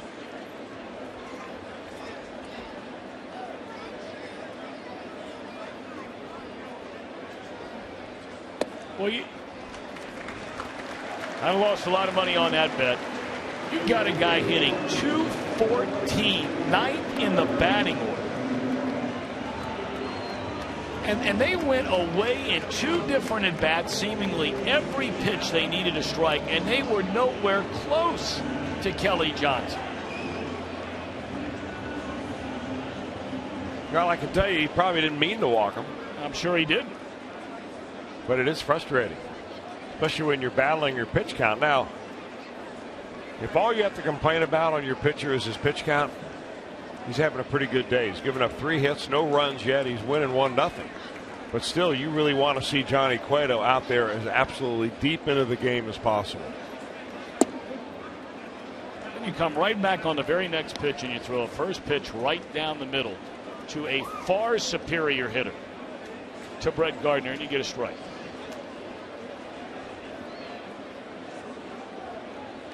Well, if only this game was as easy as it looks. Well, I'm not implying, and never will. It never will. But I think, like the average fan at home, you sit there and say to yourself, how do you mow through guys at the rate we have watched today?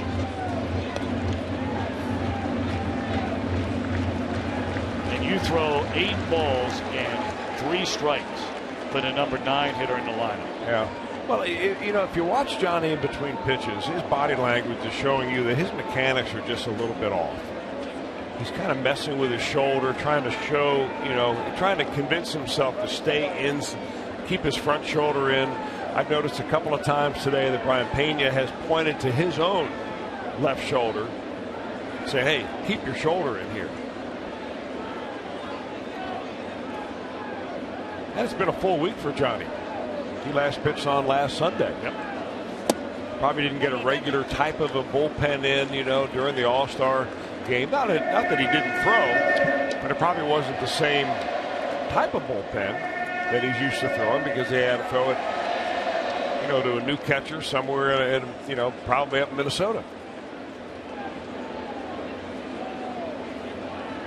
Of course, you don't need to make excuses for a guy that's throwing a shutout. Nope.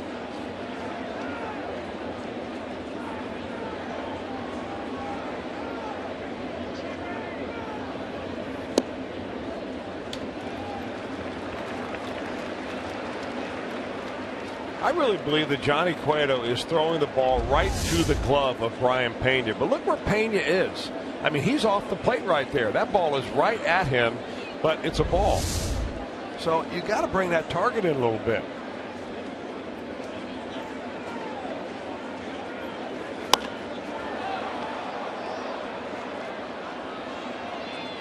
Get out of play on a pop-up down the right field line, and it's 3-2 on Brett Gardner. And of course, coming up later, we'll have our Miller Time moment, brought to you by Miller Lite.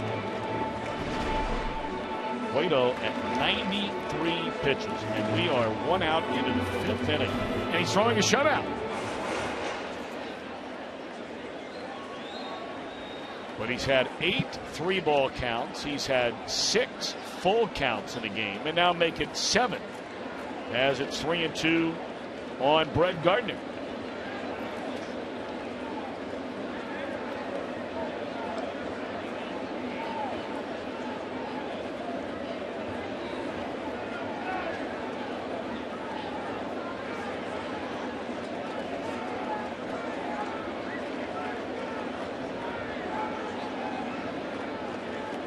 Three and two to Gardner. Johnson over at first. And back-to-back walks here in the 5th inning.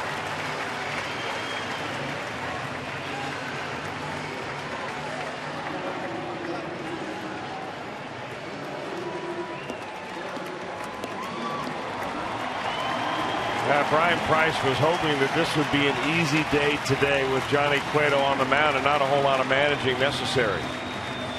Actually, it doesn't always work like that.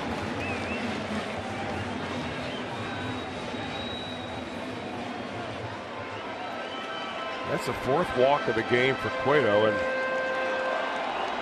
he's only walked 4 batters in a ball game twice previously this year. Once way back in April against the Tampa Bay Rays, and once in Pittsburgh against the Pirates.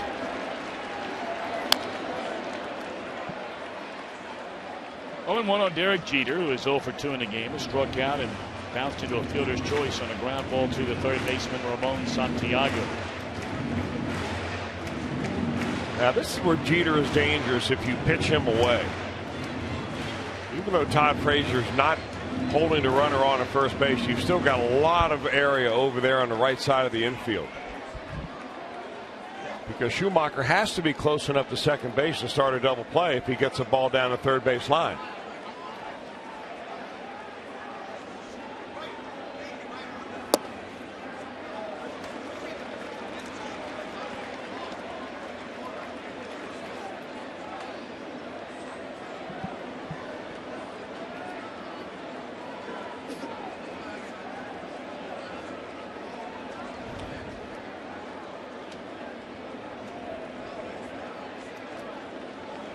Two and one on Derek Jeter. Reds leading 1-0. And another throw back to second base. They've tried that twice.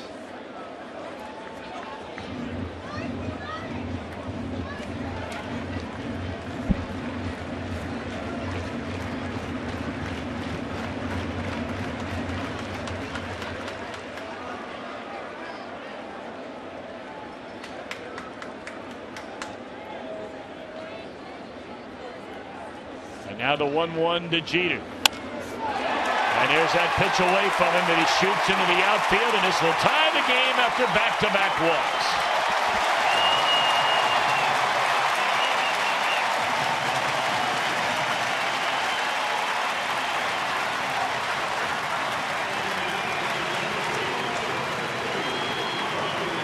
people in this stadium came to this ball game specifically to see just that.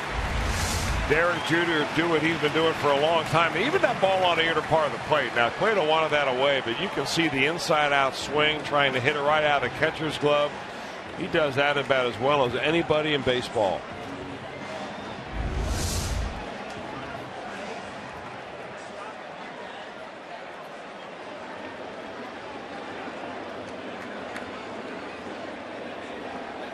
Those numbers right there scream for an opposite field shift.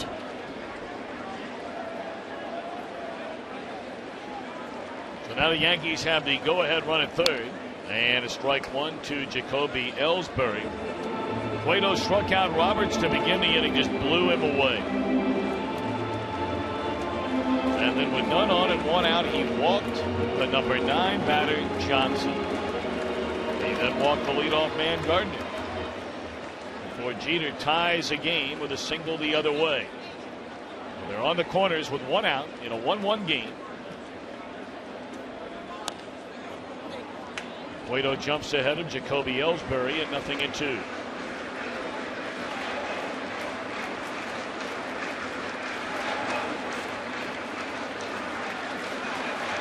Johnny's allowed 4 hits. He's walked 4.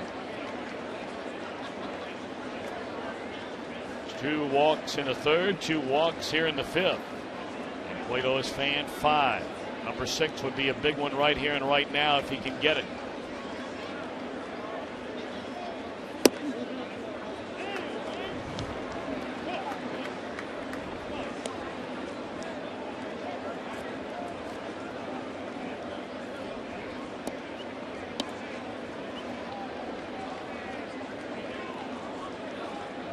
Certainly frustration for both Pena and Cueto as they have tried that outside corner seemingly a dozen times today.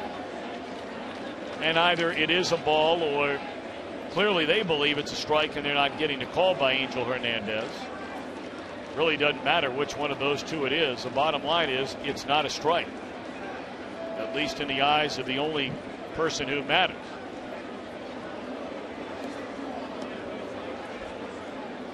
And that's Angel Hernandez.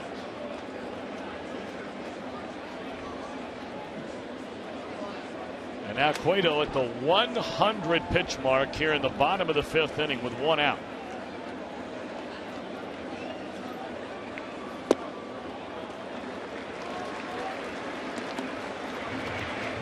Now this is the most pitches that Johnny Cueto has thrown in a ball game in 5 innings. He's only going 5 innings one other time this year. That was when the Reds hosted Philadelphia. He had a bad game that game. He gave up 4 runs, but he threw 92 pitches in 5 innings. The Yankees are really working him. That combined with the fact that he is just missing off the plate. And does again.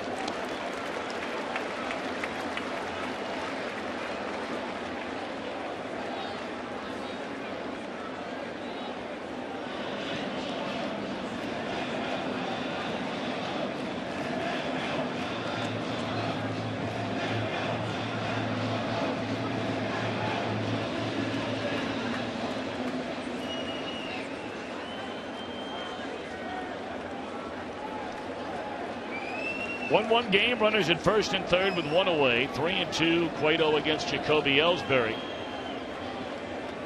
And a long look in for the Reds right-hander. Now ready. And a pitch. Ripped into right field. Yankees lead. Jeter is on the run. He'll advance on to third.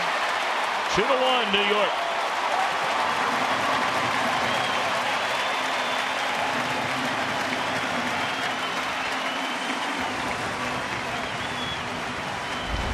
Ellsbury has hit the ball solid twice.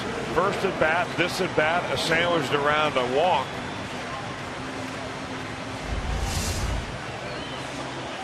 Cueto's coming out of the game, perhaps. Yeah, looks like it. Either that or Brian Price is going to revert to being a pitching coach here in this particular trip to the mound.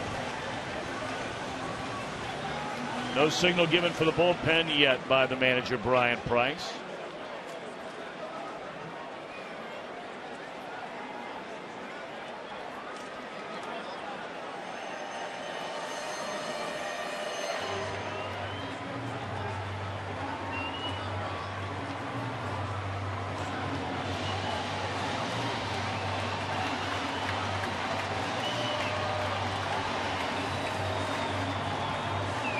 Well, I think that's the other part of the reason for Brian Price being out there is that he wanted to go right up and talk to Angel Hernandez about some of those pitches. Clearly from the bench, they look like they are strikes because they see north and south. They don't see in and out. And he waited until Angel Hernandez got all the way out to the mound before he finally decided to come back and walked Hernandez just about all the way back to home plate.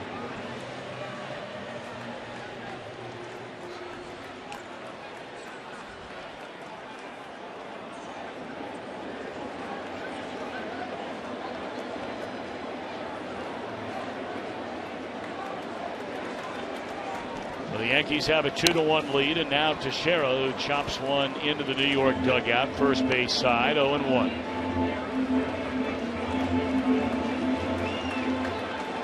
Consecutive walks after the first batter was retired, and both have come in to score on base hits by Jeter and Jacoby Ellsbury. 1-1 on Mark Teixeira. Teixeira 0 for 2.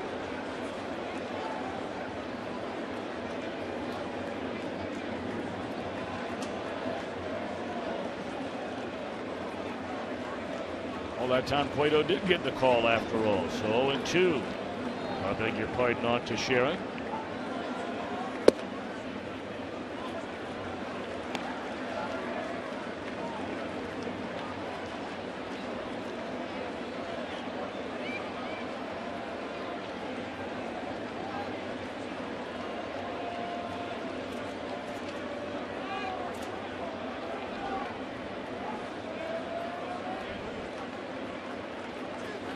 Struck him out on a fastball. Still plenty of fastball left here in the 5th inning. We've talked a lot about pitch counts in this game. How about it, Jim Day? We were talking to Brian Price about pitch counts the other day, and he said people get sweaty palms when a starter gets to 100 pitches. I don't. I don't like pulling my starters early. In the National League, obviously, situationally, pinch hit for that guy, but generally likes to leave them in, and 120 pitches is not a lot of pitches to Brian Price, but he says that depends on if there are taxing innings, high pressure innings, and you could argue that Cueto's definitely had that today. Well, he certainly had it in the 3rd when he had to work out of a bases loaded jam, and really that's been about it here today up until this 5th inning, of course, where he's allowed the 2 runs. I think the other way of looking at that, maybe what Brian Price is saying is that if you throw 100 pitches over the course of 8 innings, that's one thing. But if you're throwing 100 pitches in 5 innings, that's a whole other thing. Those are taxing pitches. And that's a gimme at second base with nobody there to cover. They already predetermined that. And I think the Yankees, after a couple of pitches, finally sniffed that out. Well, for Ellsbury, it'll be his 26th stolen base of the year. He's only been thrown out 5 times, so he's a good base runner and base stealer anyway. Priority number 1 for Cueto is to take care of Brian McCann, 2nd and 3rd. Swing and a miss, 1-2.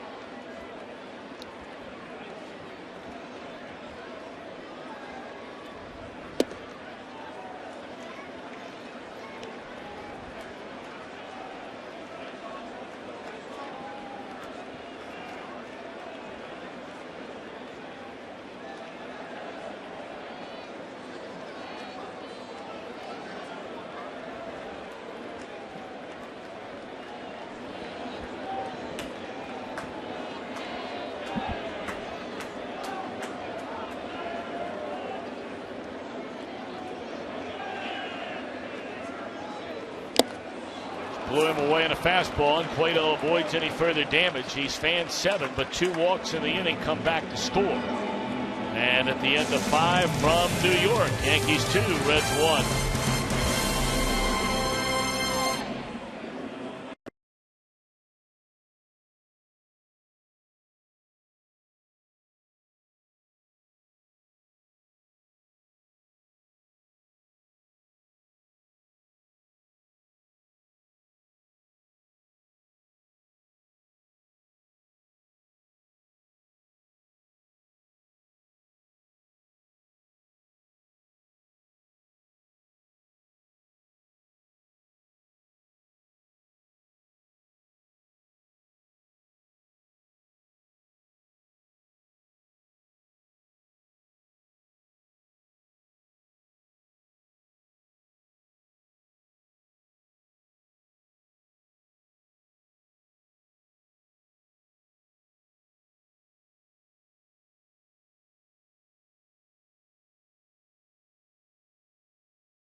Saturday, July the 26th, you'll receive a Mr. Redlegs mustache and hat presented by La Rosa's. We have guys working with us in a booth this weekend that need a mustache and a hat. We have the live mascot races all weekend. The Nationals are in town. 381-REDS, a number to call, the Reds.com. All right, Johnny Cueto gave up a couple of runs in that 5th inning. It could have been a lot worse. Yankees had runners on the corners with only one out. He struck out to Sharon. McCann just blew him away.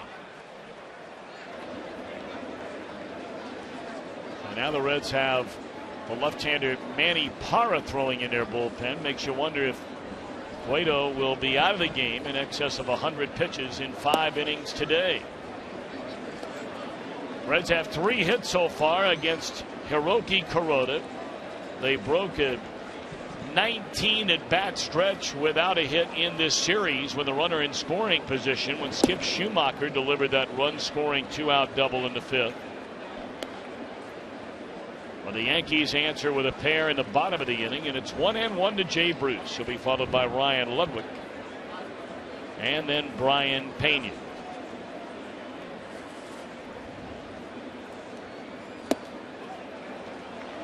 Now there's that little splitter again. It's been such a good pitch for Kuroda.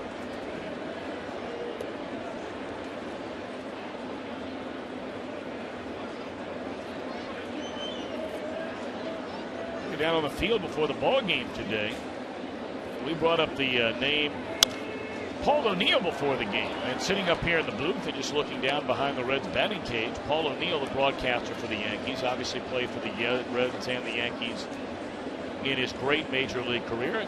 Just happened to see the two of them down there talking, the two being Paul O'Neill and Jay Bruce, about hitting.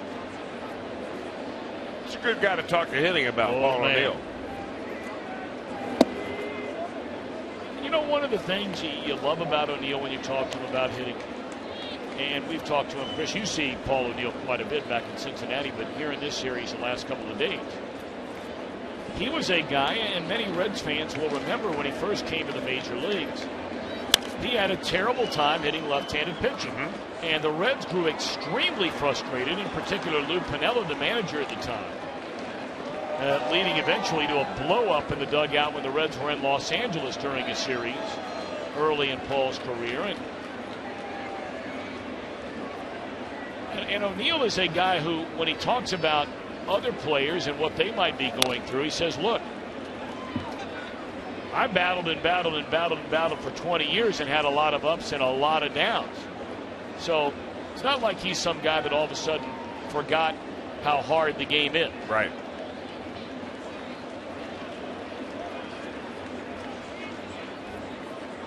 And he's nice enough to talk to young players, not just Jay Bruce, but anybody who wants to talk to him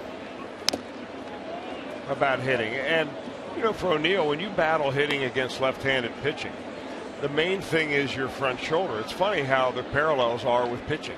You know, Johnny Cueto today's front side is flying open. The ball is kind of running on him a little bit. Jay Bruce, over the last couple weeks, we've seen him fly open a little bit more and more with his front shoulder. That's where it all begins to go south in a game of baseball, when your front side flies open.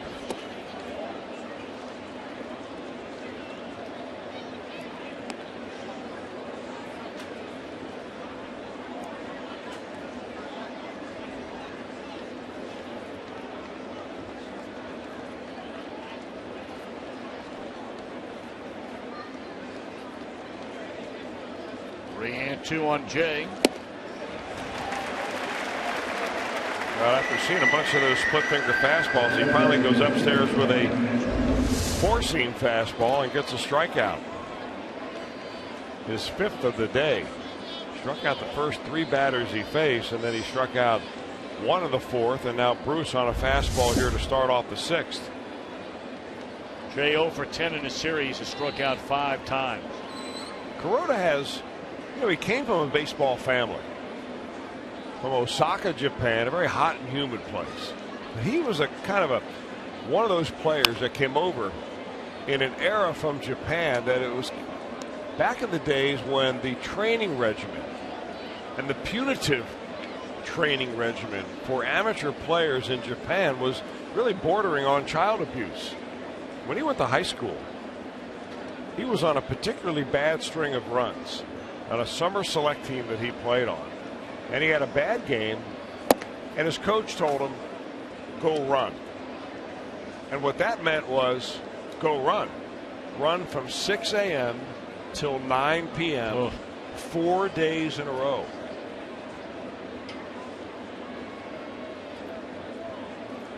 And not only that, but they weren't allowed to drink water. That was back in the day when a lot of coaches in Japan thought that drinking water would weaken your spirit. And it would just make you tougher and prepare you for tough games and tough situations.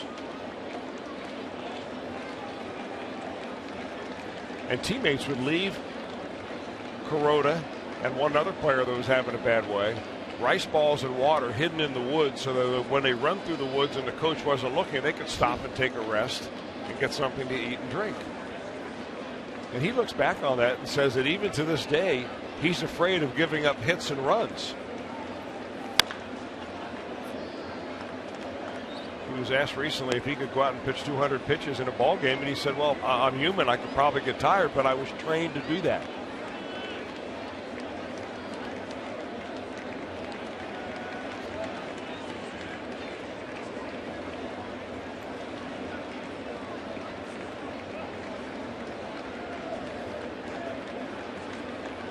Well, he's done quite well for himself in his professional career. There's no debate about that. 2-2 on Ryan Ludwig. Really kind of interesting how baseball players and their career paths parallel and sometimes intersect. Is that Kuroda, one of the best games he ever pitched was for the Los Angeles Dodgers in 2008. It was against the Atlanta Braves. He went 7 innings of perfect baseball before Mark Teixeira hit a double in the 8th inning. Kuroda finished that ball game having given up only the hit to Teixeira, did not walk a batter. So the only player that came between him and a perfect game was the guy who he's playing alongside today at first base.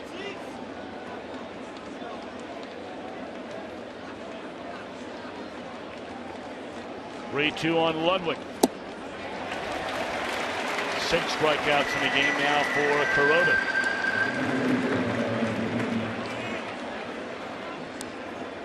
Well, every game right here on Fox Sports Ohio, your exclusive home for Reds baseball. We'll get you ready for action 30 minutes before the start with the Reds Live, presented by Ray St. Clair Roofing. Don't forget, tomorrow we moved into the Central Time Zone, so that means a 7:30 Reds Live start Eastern Time tomorrow night before our game coverage begins at 8 o'clock Eastern Time.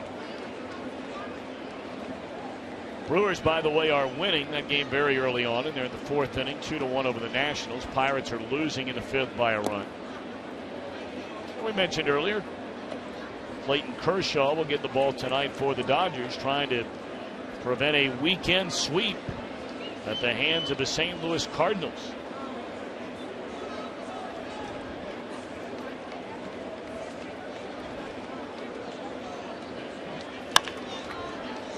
And that is a 1-2-3 inning for Kuroda.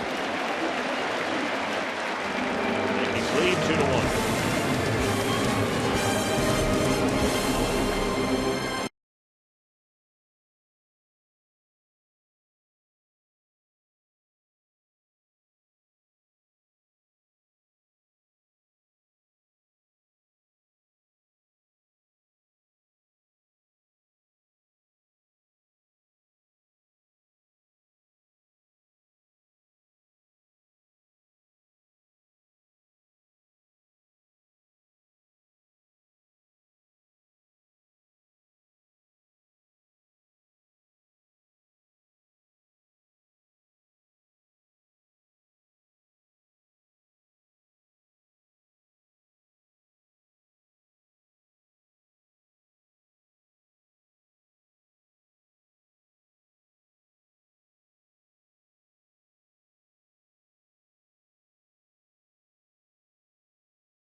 top of it early on, but then Schumacher, the run-scoring 2-out double to give the Reds in the fifth a 1-0 lead. But after a couple of walks with 1 out, Jeter tied the game with a single and a right.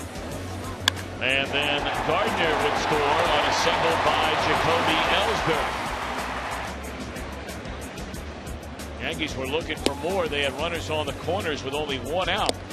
Cueto just blew away Teixeira and then McCann, but the day is over for Johnny Cueto. 5 innings, up over 100 pitches, allowed 5 hits, 2 runs earned. He walked 4.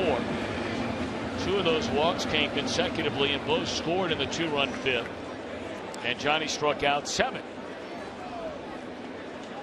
So now Manny Parra will take over his first appearance of this weekend series.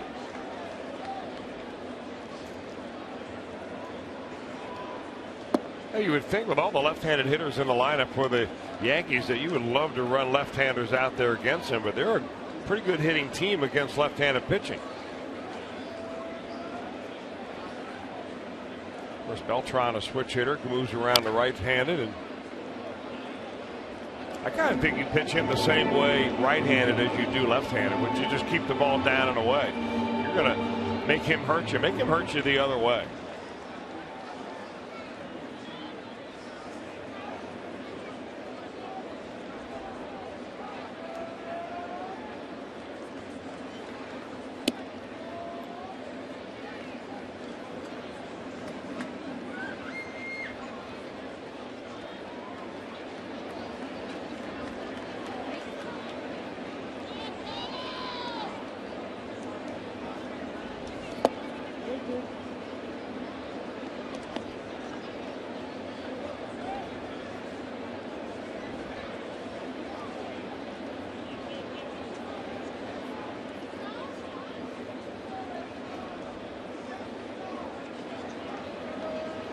Two and two on Beltran. Got him swinging on a foul tip on a high fastball at 94 miles per hour.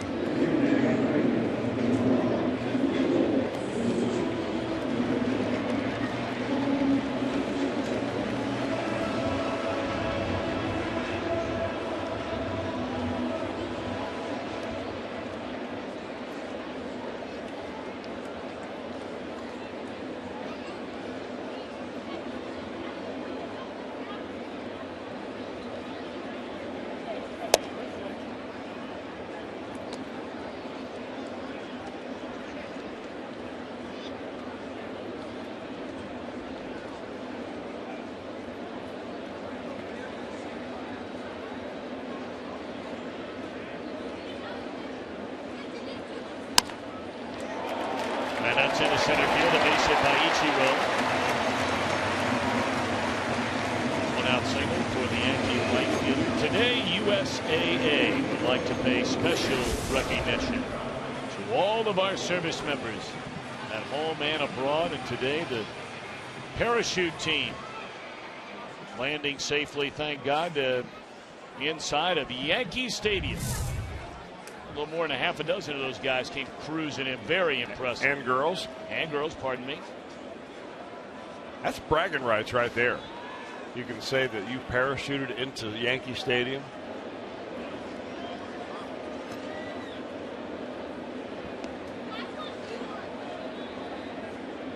That's the first time Ichiro has been on base. 1 for 11 in this series.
0-1 on Brian Roberts. And now 0-2.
One and two to count on Brian Roberts. And a jam shot. Flare over the head of Cozart into left field. But a hit nonetheless for Roberts. His second in 3 at-bats today. Consecutive singles by Ichiro and Roberts, and the Yankees have 2 on with 1 out. And here is Kelly Johnson. No, they're going to bat for him now with a left-hander on the mound. Go to their bench, and they will bring on Zealous Wheeler. They brought him in defensively in the opening game of this series. Sam LeCure up and throwing in the Reds bullpen.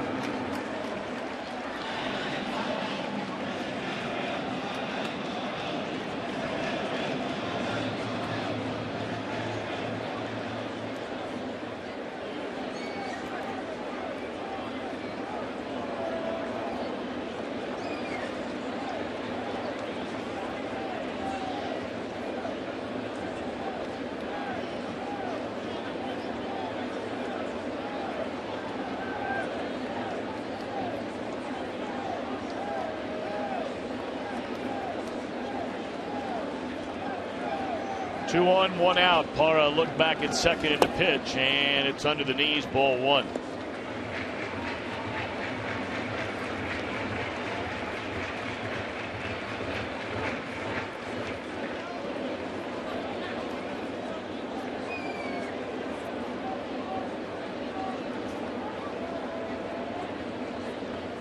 Wheeler signed as a minor league free agent during the offseason, swung on and fouled out of play.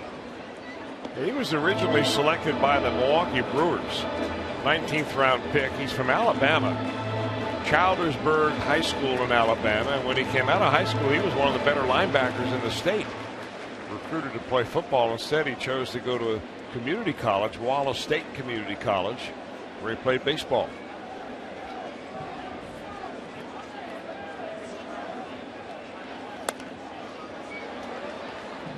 Fastball there at 94 on Wheeler's hands, and swung on and fouled out of play. I made his major league debut just a couple of weeks ago.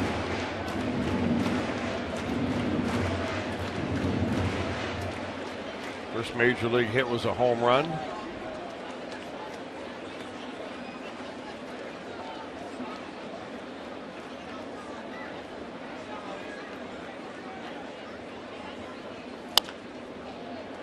Over foul.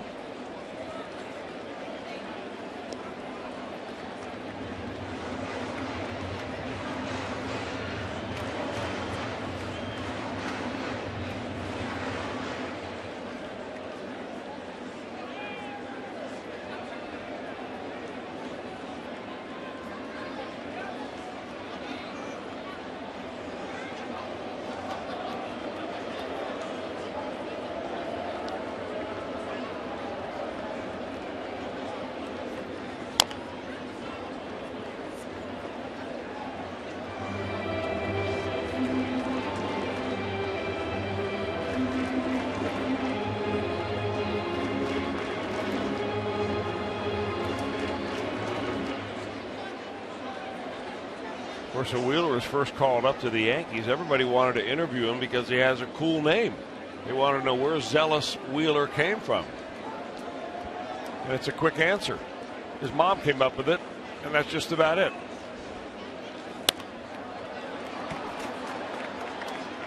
That's a very short Q&A. Right. When he signed a minor league deal with the Yankees, they gave him number 98. Of course, they've got so many retired numbers here in New York, there aren't too many left over. Well, Are you're there? not lying. You take a look at that wall out there in left center field behind the bleacher area.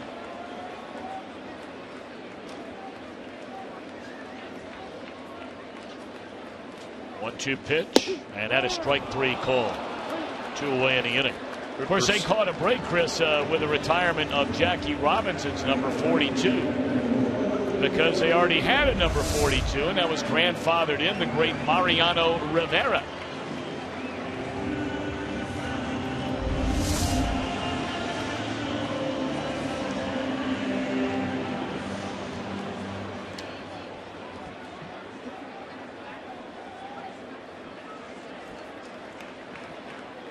We could run through all the numbers and who they were and spend hour upon hour talking about those players that have had their jersey numbers retired in Yankee franchise history. I mean, some of the greatest names in a history, not only of baseball, but American society. Those two right there. Gehrig and Ruth. Well, it should be noted for maybe some of the younger fans who don't realize it, but when they were first issued uniforms back when Gehrig and Ruth were playing, they got the numbers based on where they batted in the lineup. So if you were the number 3 hitter, you got number 3.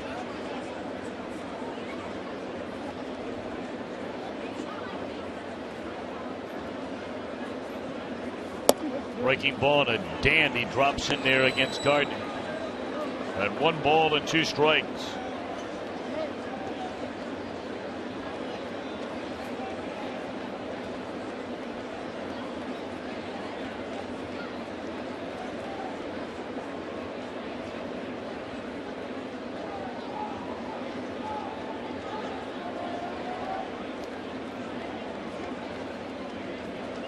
Two on, 2 out, 1-2 pitch, and a nice block there on a bouncer in the dirt.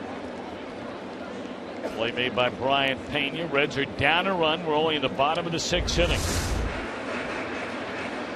Good block there by Pena. Keeps the ball in front of him. Make sure there's no way that's going to get by him.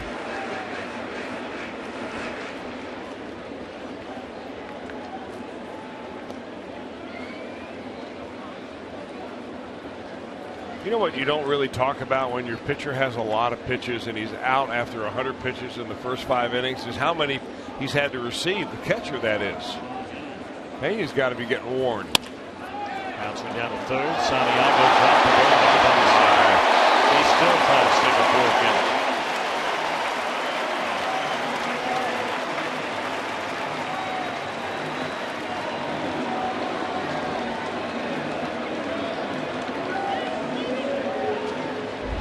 Well, the Reds just seem bound and determined not to have an easy go of it.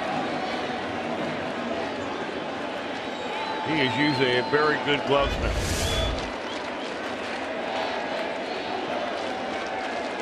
Well, with the right-handed batting Derek Jeter coming up, they're going to make the change and go to the bullpen. So we are Skyline Chili called to the bullpen. Parra should have been out of this inning.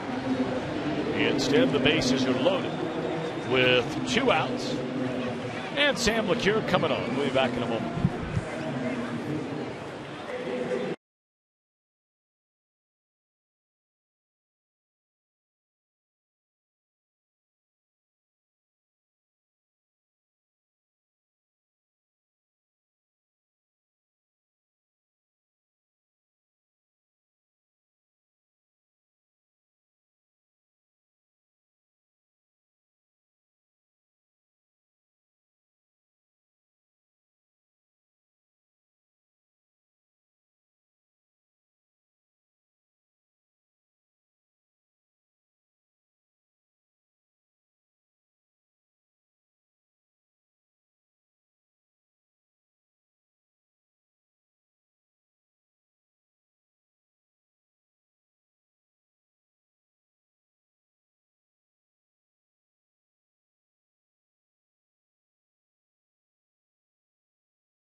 And every history-making moment on MLB Whip Around, weeknights at 10 p.m. Eastern and on Fox Sports 1, streaming live on Fox Sports Go. Well, I'm not so sure this is the situation that Sam LeCure wanted to come into and face Derek Jeter for the first time in his career, but here he is. One-run ball game, bottom of the 6th inning, 2 outs, bases loaded, and the team captain coming to the plate.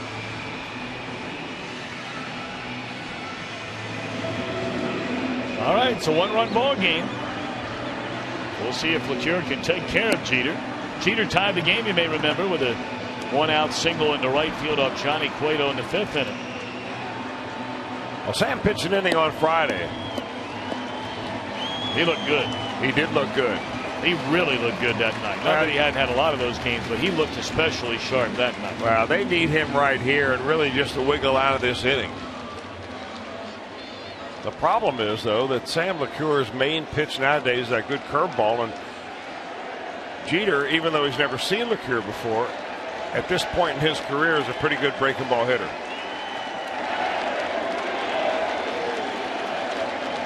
And just the energy in the ballpark has seemed to have picked up a couple of notches with Jeter coming to the plate in this situation.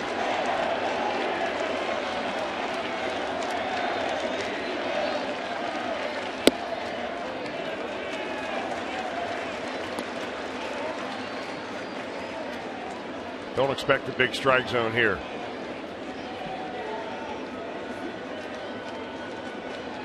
Meanwhile, the Nationals have taken a lead over the Brewers at 4-3. And they're still very early on in that game. Here it's 2-1 Yankees. Bases loaded for Derek Jeter. LeCure trying to take care of him. And there's a strike on the outer edge. 1-1 to Jeter.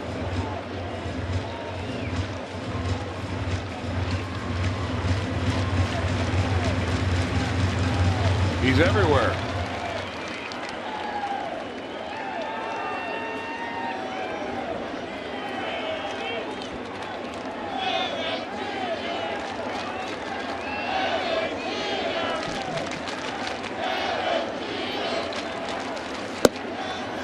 Interesting, everywhere but nowhere in his career here in New York City. Yeah, you know what? Well put.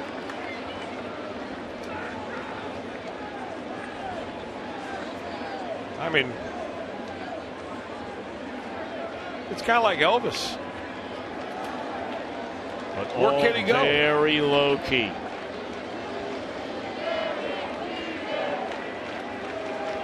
And handled with so much class. There's a ground ball to short. And they get the out. Well done by Sam LeCure. Very well done.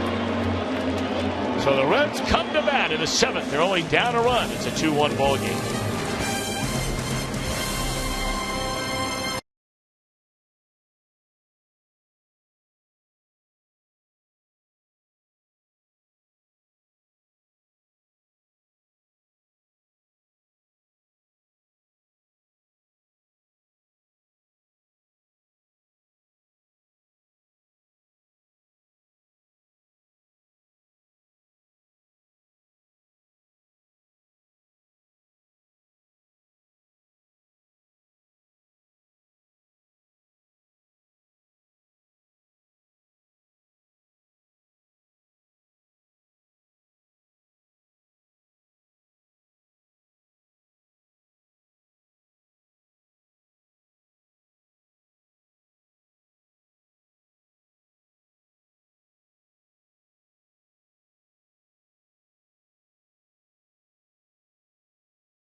Yours using hashtag Ohio Fan Photo. It's brought to you by AT&T. At least that's a great shot right there. Everybody having a good time at the ballpark. Great American ballpark. Can't wait to get back there on Friday. But, Chris, we've got a long way to go between now and then. It's some big games, including this one here today, trying to get out of the Bronx with a win, down a run as we go to the 7th. Well, this is a winnable ball game, but what we've seen out of the Yankees in the last couple of games, Tom, is outstanding relief work. I mean, the last thing you want to do is go into the 8th inning behind in a ball game to the Yankees, because their last two guys in the bullpen are just lights out. Well, if they're going to avoid going into the 8th inning, then this is the inning to make it happen, because we're in the 7th. Heisey, Cozart, Santiago, the scheduled trio. Against Hiroki Kuroda, who's only allowed 3 hits. Heisey bunts one, and it rolls and rolls foul, and finally Zealous Wheeler, who stays in the game defensively to play third, puts a glove on that baby.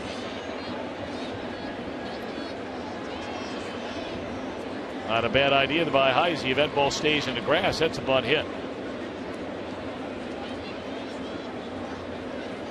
But as you've talked about a couple of times already in this series, Chris, Teixeira is moving so slowly over at first.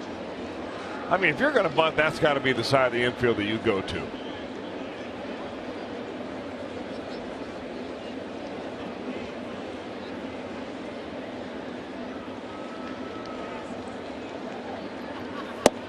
Fastball in, 1-1 to Heisey, who has popped to short and grounded out to short. 0 for 2. I think people who've never either pitched or played first base don't know how difficult that play is and that exchange when you hit that ball on the ground as a bunt in the no man's land between first and the pitcher's mound. It takes a great deal of judgment on the part of the pitcher and the first baseman as to who's going to field that ball. The pitcher's got to then get to the bag as soon as he realizes he doesn't get to the ball. And sometimes you've got to look behind him to get the ball from the first baseman. That one almost hit Heisey as they run another fastball in on him.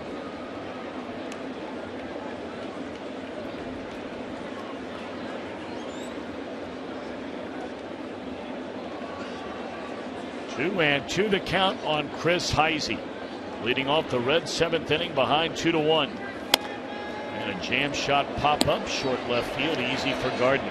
Boy, they just made the commitment against Heisey there that they were going to pound him pitch after pitch on the inside corner. And Kuroda put it right where they wanted it.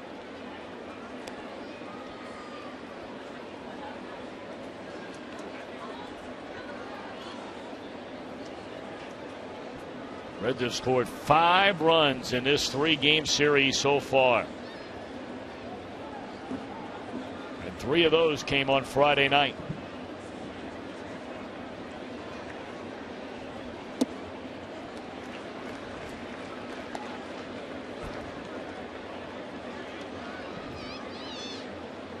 We brought up last night, you know, the guys that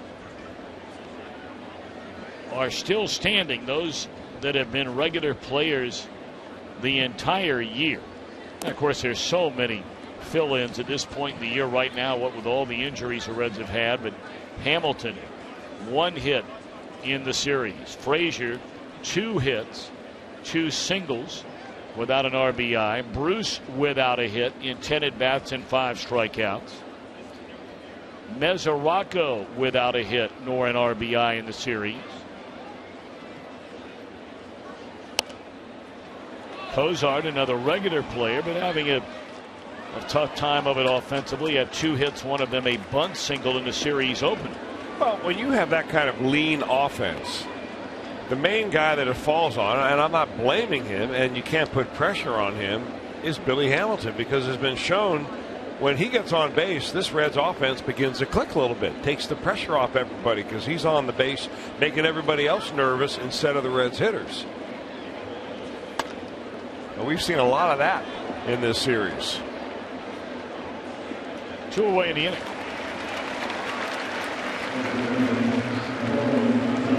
Well, I mean, there's a lot of pop-ups.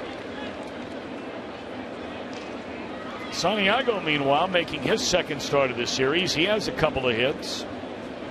Had a double in the third inning and sacrifice in the fifth, and apparently the game is over for Kuroda. They're going to bring in the big fella right now. Betances. Kuroda gives him 6 2/3 innings and allows 1 run. He outdueled Johnny Cueto here today.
To the Yankees bench and taking over on the mound, an all-star this year, first time in his very young major league career. The 6'8" right-hander who wears number 68 on his back.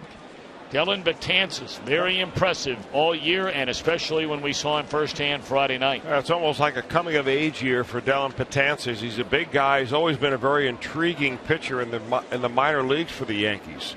Hard thrower, but never could find the plate. This year, he's found the plate.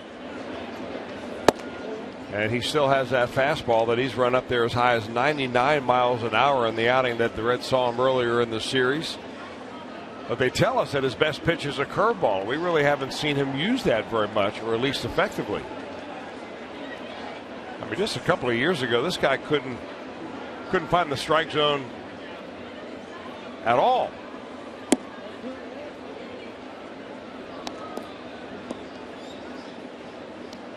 They had him as a starter down in the minor leagues, and they thought maybe he was thinking too much.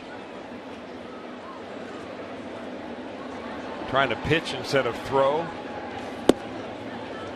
Now Santiago's run to count to 3-0.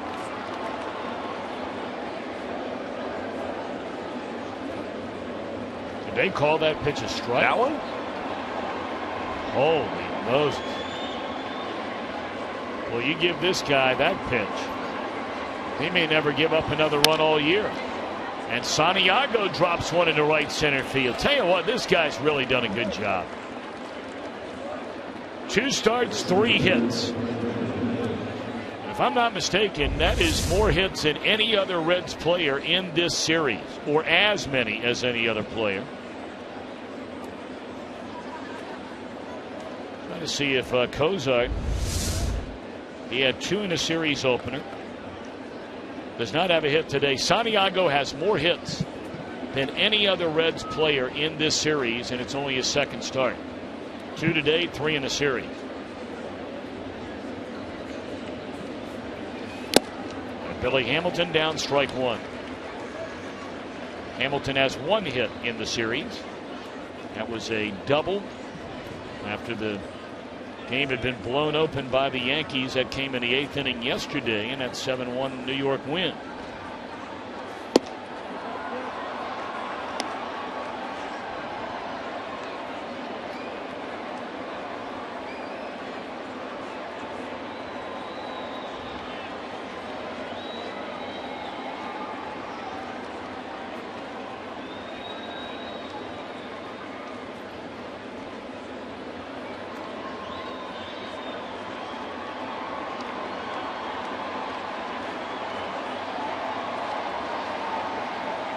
Reds only down a run, so that's a tying run over there at first base with 2 away here in the 7th. There goes Santiago, pitch taken. And he is safe. That was a very delayed call by Larry Vanover. I don't know if Jeter had that ball squirt out of his glove. Yeah, I was wondering why Vanover made the delayed call right there, because he took a look and another look. Maybe he was waiting to see if Santiago slid off the bag, and Jeter keeps the tag on him. Because he beat the throw.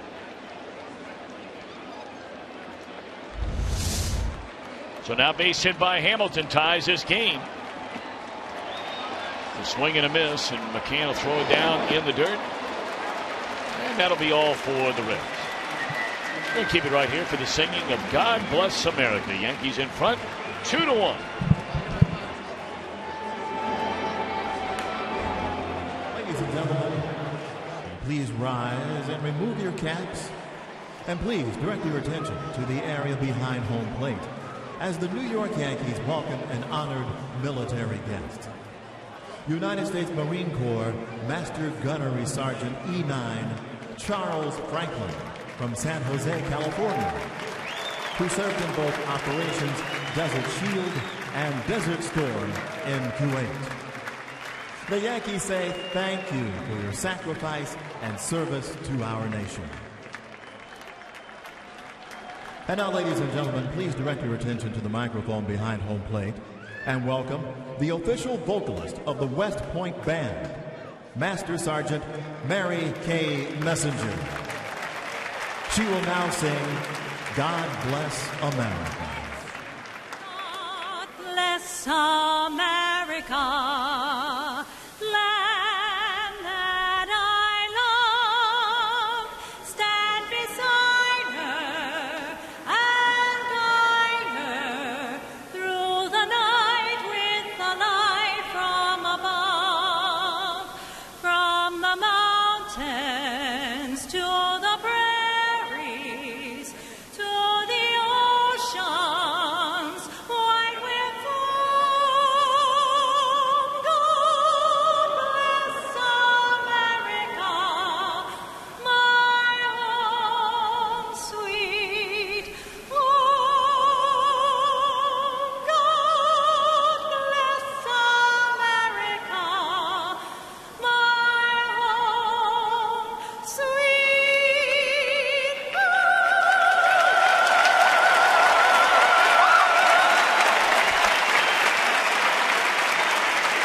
The latest news and highlights from a full day of Major League Baseball action along with the Open Championship. Fox Sports Live comes your way nightly on Fox Sports 1 and streams live on Fox Sports Go. We go to the last of the 7th inning. Was Reds fans able to smile a little bit on this bright sunny day? And they're hoping to be smiling later if the Reds can find a way somehow, some way to put some runs on the board over the last 2 innings. They're only down by 1.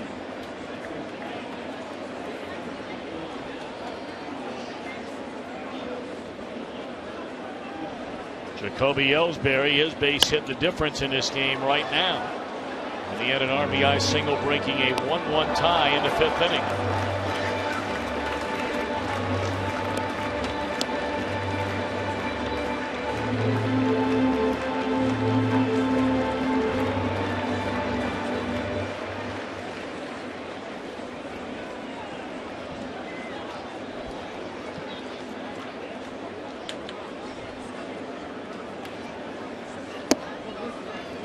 Sam LeCure came on to get Derek Jeter on a fielder's choice, leaving the bases loaded in the New York 6th inning.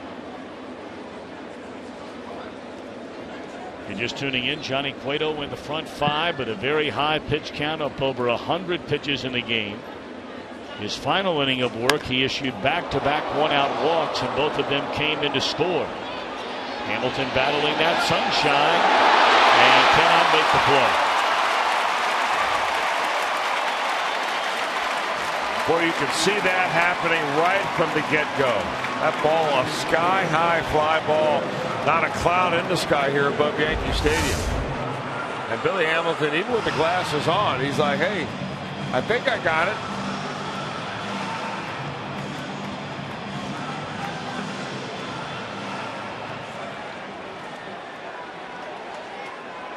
You know, he never did use his glove or his hand to shield the sun, but it might be because the ball was right in the sun. If you shield the sun, you shield the baseball. That is a tough way to give up a double.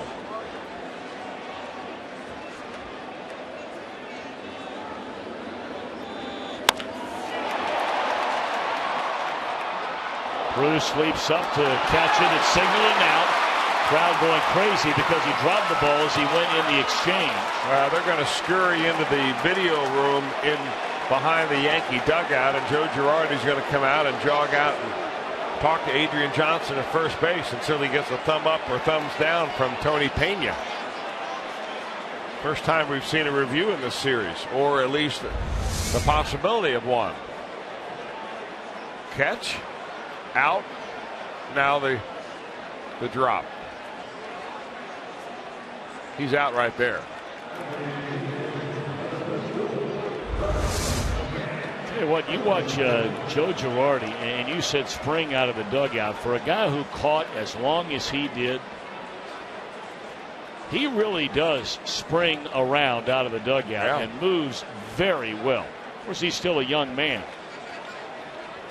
He's taken very good care of himself through the years. How do you just compare his sprint to Joe Madden when he ran out of the dugout? Now the infield in. Ground ball, and Frazier will make a nice play. It took a funny hop, that final hop, and he keeps a runner at third. So McCann retired. 2 out. That's a big out right there for Sam LeCure.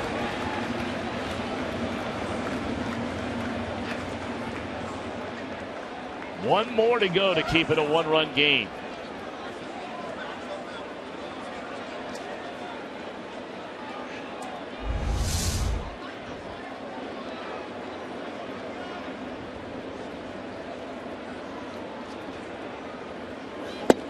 In there, a strike to Carlos Beltran. 0 for 3 today, has struck out twice and bounced into a double play. Brewers still losing to the Nationals in the bottom of the 6th inning. Colorado has given up the lead to the Pirates 3-3, that game in the 7th. And the Dodgers and Cardinals will play later tonight.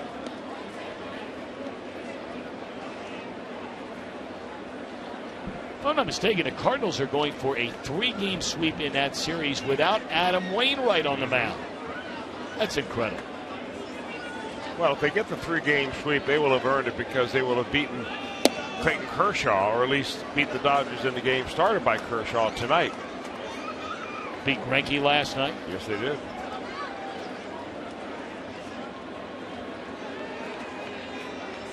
Joe Kelly out-dueling Greinke in the game last night. Rosenthal getting his 30th save of the year to move into a tie with the Milwaukee Brewers atop the division. Carlos Martinez on the mound for the Cardinals Tonight. McCure cannot believe he didn't get that call. I think that there's a long line of pitchers that have the same thing to say about today's strike zone. Wow.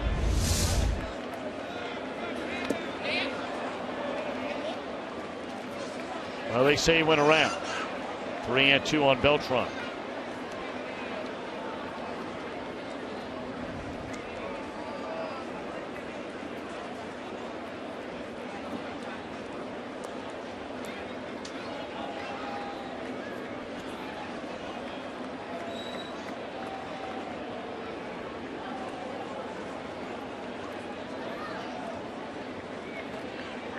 Ellsbury reached on that fly ball that was lost in the sun by Billy Hamilton to begin the inning.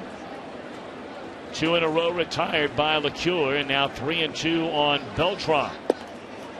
And that's a 2-out walk to keep the inning alive for Ichiro.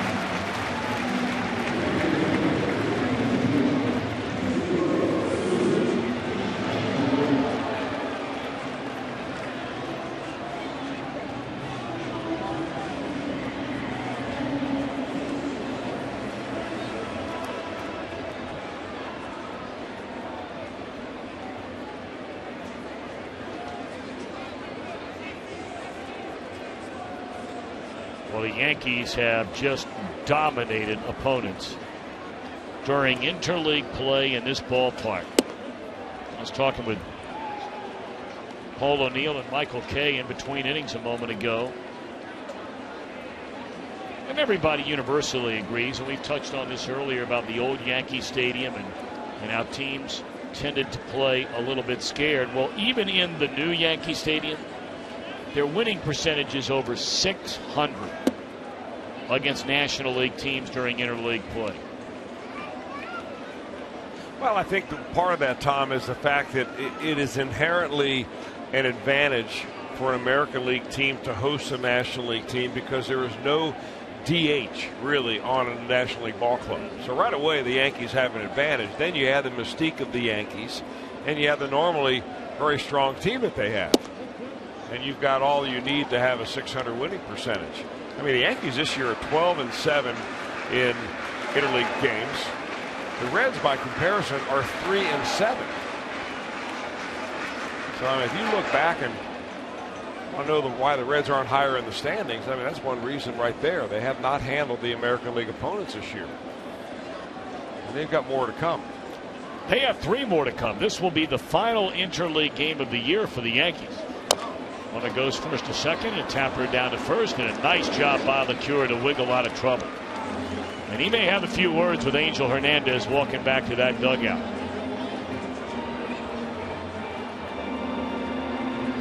Reds come to bat in the 8th, trailing 2-1.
possibly appear on Reds Live on Friday, the Reds fan cam. You can join us over at the Holy Grail at 6 o'clock for all the fun.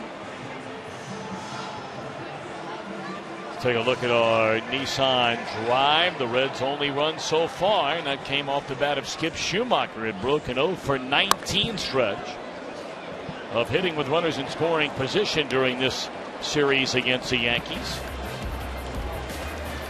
And Schumacher will be the guy who leads off in the Reds' 8th against Dellin Betances. And right back where it came from, and Schumacher aboard to begin the inning.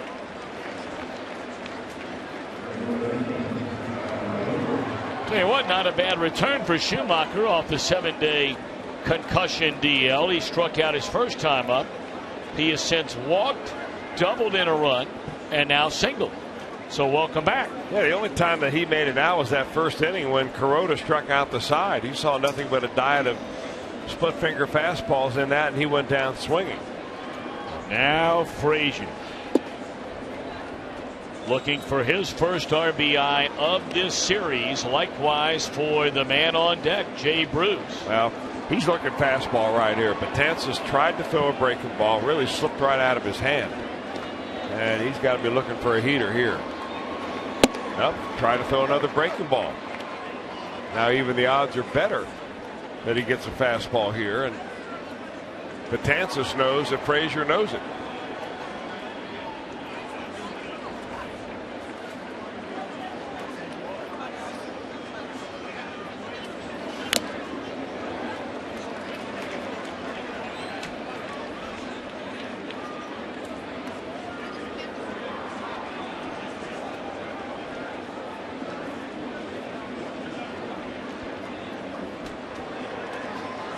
Two and one on Todd Frazier. And now Schumacher is in a rundown.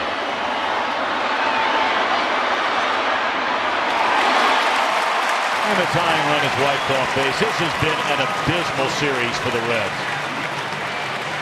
Their defense has not been good, and it's been great all year long. Their starting pitching has been just okay. It's been great all year long. And now you cap it off with this in the 8th inning, down a run.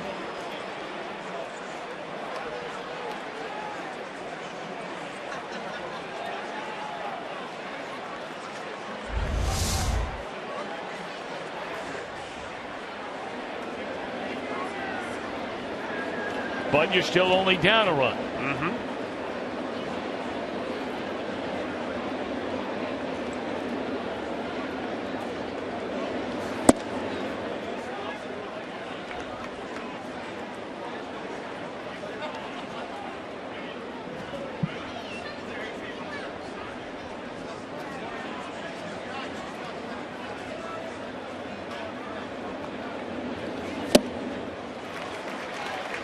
Well, there are times when a manager must find it very difficult to be stoic on the outside. Or you can figure what he's thinking on the inside.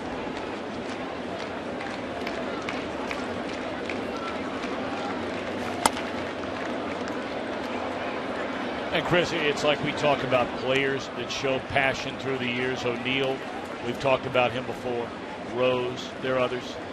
I think that's why fans love the manager who will show, not every day, but I think they like that kind of guy too. There's a pop-up in the foul ground over near the stands and out of play. And it's not to suggest you have to do that to be a great manager. I mean, heck, there have been a lot of guys that never even raised their eyebrow. Joe Torre sat here for 15 years. Yeah. Well, I think that was one of the attraction of Lou Piniella, both here as a Yankee manager and as a Reds manager. I mean, you love your guy going out there and fighting for your team. And it's in the air. Frazier has tied the game with a big fly into left field.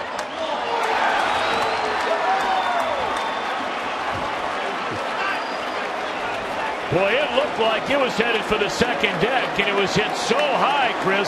That wind is blowing in from left and almost knocked that thing straight down. It landed in the third row. It's a 2-2 game. I said bye-bye as it came off the bat, and I got a little worried on the way down, but Todd Frazier didn't worry about it. Well, I mean, it looked like a massive home run when it left the bat. We talk about that wind, and you look up at the top and you look at the flagpole in that open area. It's blowing in about 15, 18 miles per hour, and it only wound up in what, third row? But it's a home run for Frazier, and what a time to get it, tying the game at 2. And of course, that would be a 1-run lead. And Schumacher's still been on the base pass. That is only the second home run all year long that Dellin Betances has given up.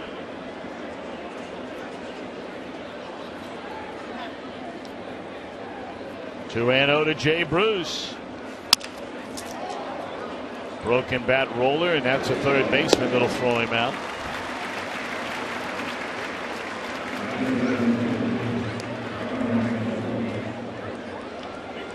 So now Ryan Ludwig.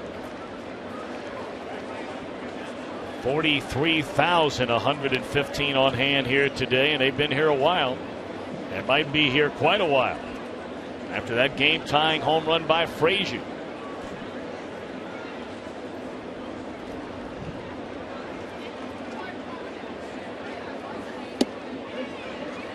There's a breaking ball. It's in there for a strike.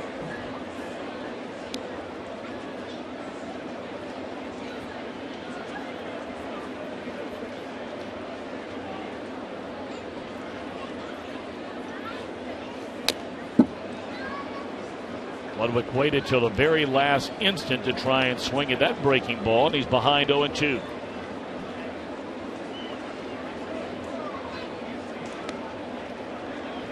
Frazier, home run number 20. His first RBI of the series, and a big time to get it indeed, tying this game at 2. 1 ball, 2 strikes on Ludwig. Ryan, a couple of good at-bats today. Drew a walk against Kuroda back in the second inning. He laced a double down the left field line in the fourth. Kuroda struck him out in the sixth.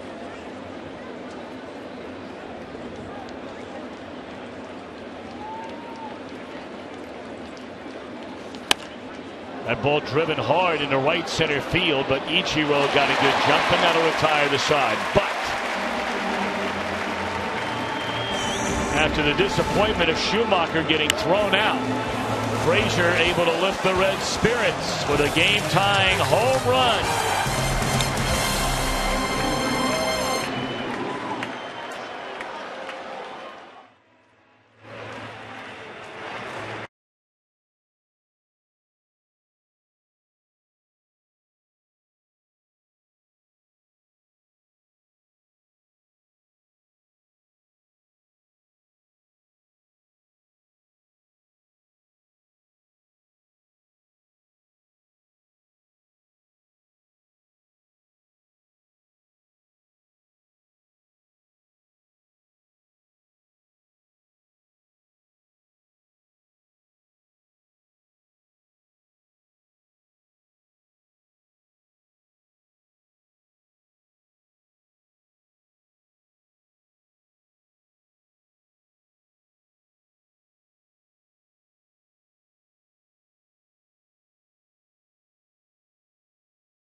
I'm Jim Day. Immediately following today's game, check out Reds Live, the post-game edition. Expanded highlights, interviews, and more. It's brought to you by Performance Kings Honda and the Kings Auto Mall. You want it? And next stop is Milwaukee for Cincinnati, and here's how they'll line them up. Matt Latos will take his turn in the rotation, along with Bailey and Leake will face Peralta, Nelson, and Here we go, Loesch bottom of the 8th inning. As you look at the probables for the upcoming series against the Milwaukee Brewers that begins tomorrow night. Of course, Latos and Bailey coming off injuries. Their last start leading up to the All-Star break. But Jim Day reported the other day that all systems are go for both of them.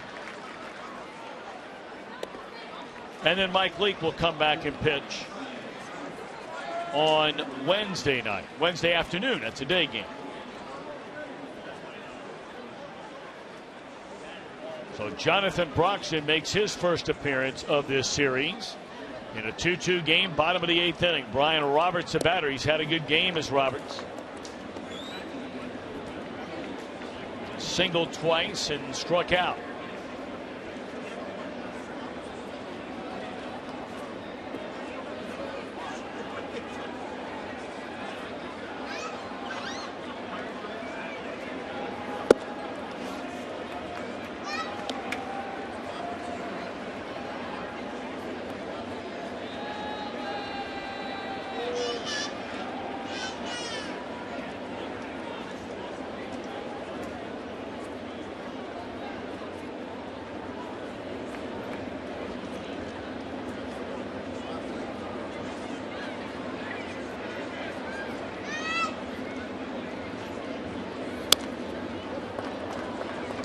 Two and two to Brian Roberts. He'll be followed by Wheeler, and then back to the top of the order with Brett Gardner.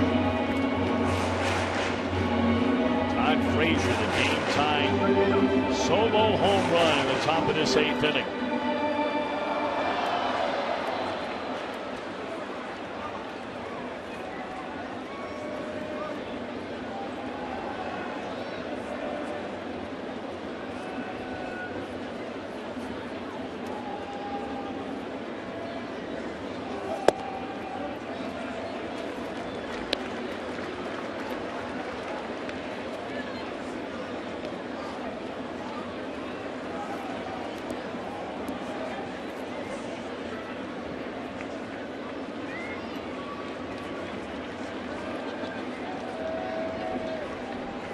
Two on Roberts, and blocks in the pause, and now the pitch. Out of play. Roberts has been a tough out. The bottom part of this batting order has been a tough out. The last 2 games, Roberts on base, scored 3 times in 4 plate appearances yesterday. Johnson on base twice yesterday, scored a run, knocked in 2. And Johnson, the number 9 batter, was walked twice in the game today, scoring a run by Johnny Cueto.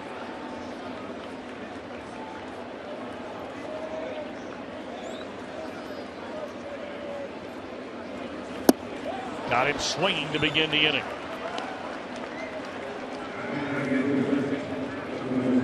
What a nice pitch by Jonathan Broxton. You know, the more we watch Broxton pitch, the more action he seems to get on that fastball, which simply sets up a sinking slider right there. That ball nearly went straight down. Got to figure it was a slider. He's had good control all year long. That's been his calling card. But little by little, as he gets further away from that surgery that he had last year, it seems like his arm strength is getting better.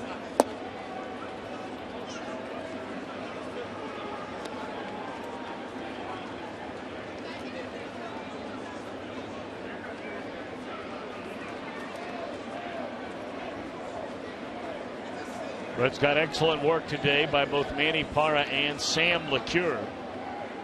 Parra should have gotten out of the only inning he started. That was in the 6th. He allowed a couple of 1-out hits, but got a strikeout for the 2nd out, and a ground ball. An error was made by the Reds, which forced manager Brian Price to bring Sam LeCure on to get the final out with the bases loaded, which he did. And then LeCure pitched around a double and a walk in a scoreless 7th inning. 1-2 now on Zealous Wheeler.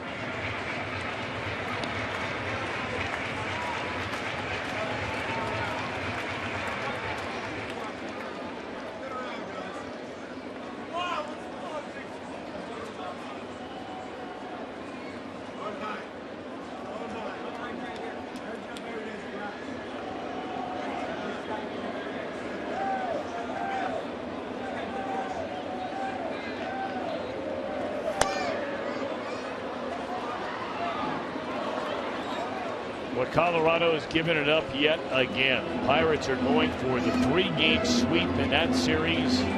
Rockies had the lead, and now it is gone. 5-3 Pirates. They bat in the bottom of the 7th. Nationals still lead the Brewers. That's a 1-run lead. 4-3 Washington in the 7th inning. Milwaukee won the first game of that series, and the Nationals came back to even things up with a victory last night. 1-2 here to Wheeler, and Broxton delivers. Down and away.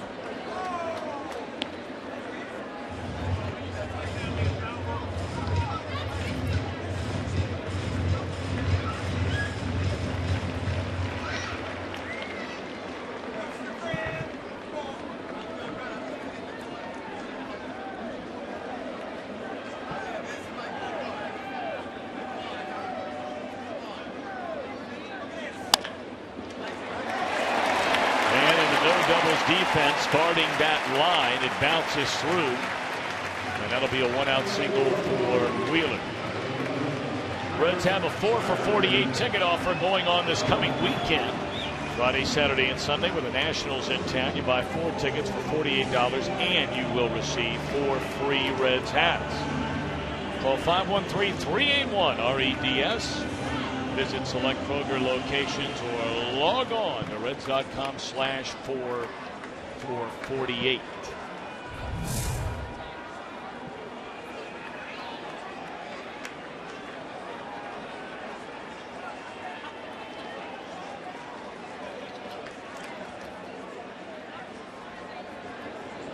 Wheeler on over at first base, and now it's Brett Gardner. And a fastball is called a ball.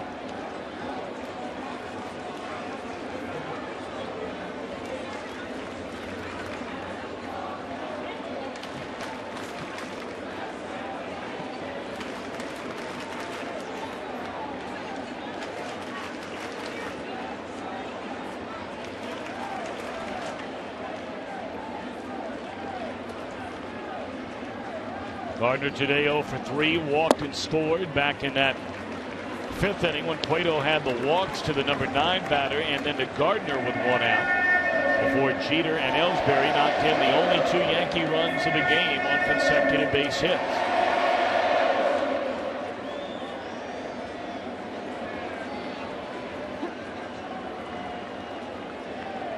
Heisey, Hamilton, and Bruce straight away in left, center, and right. And pretty much straight up along the infield as well. 2-0 to Gardner. And it's in the air, short left. Easy coming in to get it. 2 away. We're looking ahead of the Reds' 9th inning. They'll have Pena, Easy, Toza. We'll see who the Yankees bring in. They may use their closer. Well, they normally do when you're on the road. Of course, the home team in extra innings has no save opportunity. So normally what happens is you pitch your closer in the 9th, and then you go backwards from there in your bullpen from closer, next best pitcher, and so on. Reds have a different scenario because there will be a save opportunity on the road if they can get the lead.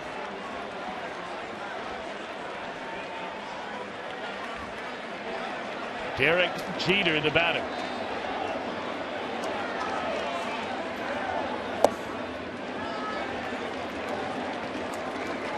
Jeter 1 out of 4. Have the RBI single back in the 2-run 5th inning. He's knocked in a couple of runs. He's had a good series. 2 out of 4, scored twice in the opener. 1 out of 3, drew a walk, stole a base, knocked in a run in game 2. And we mentioned an RBI single here in the finale.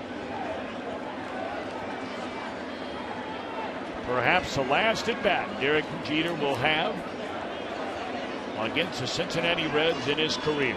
Perhaps.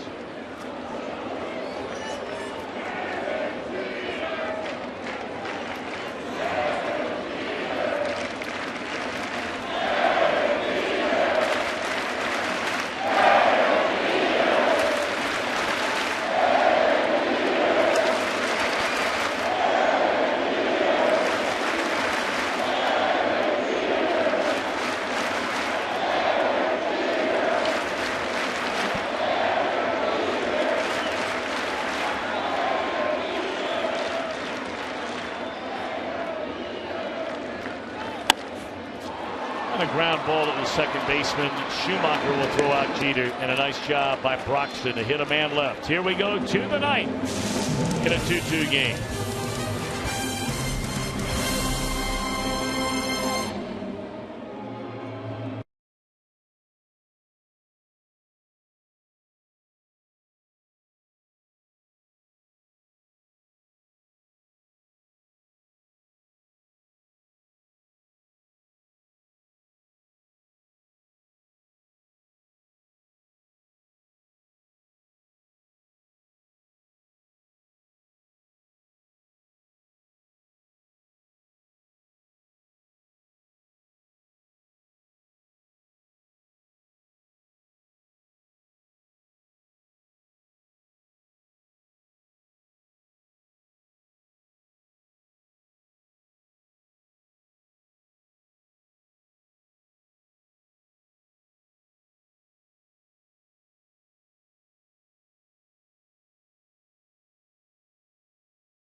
The game, what else would it be?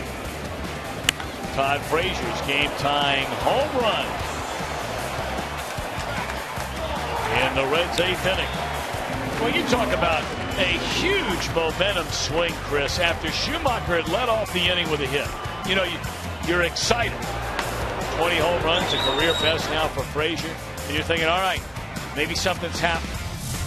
And then no sooner later, you're just deflated after he starts too early. They get him in a rundown, they tag him out, and you're thinking, well, this is not good.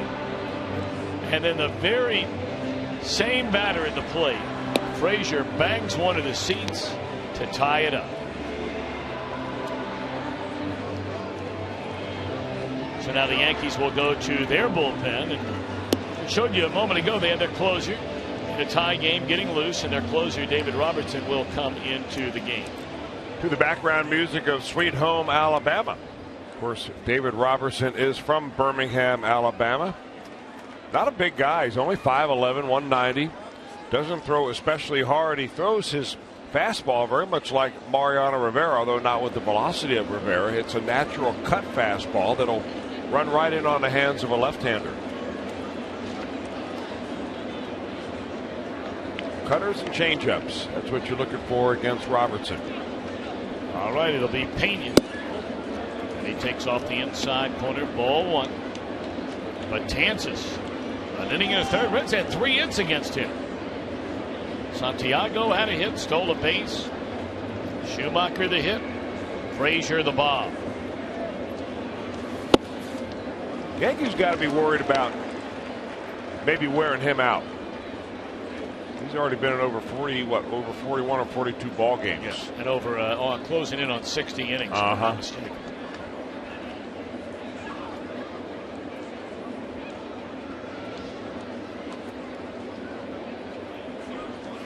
And Chris, you know, when you look at the American League East, I mean, there clearly is no dominant team in this American League East. We've seen everybody except for Baltimore.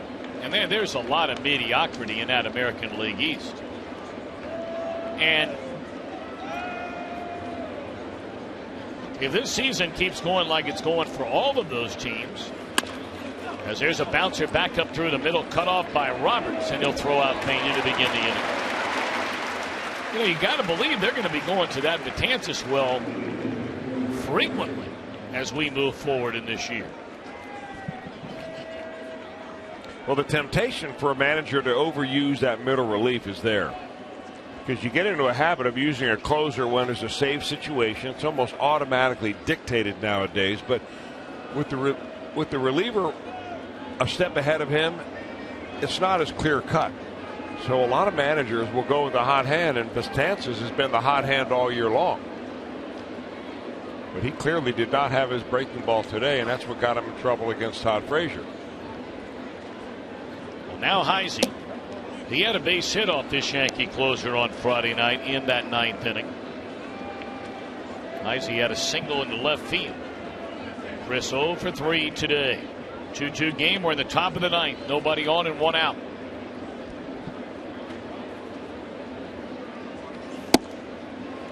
One and one to the Reds left fielder Chris Heisey. Well, you see David Robertson, where he steps up on that pitcher's rubber, is somewhere where you rarely see pitchers pitch from, which is right dead center on that pitching rubber. Grounded foul. Usually you see a guy either on the very extreme part of the third base side or the first base side, whichever pitch will help them the most.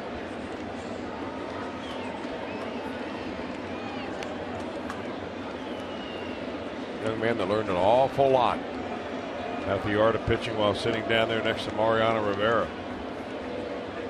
That's what I'm talking about right there.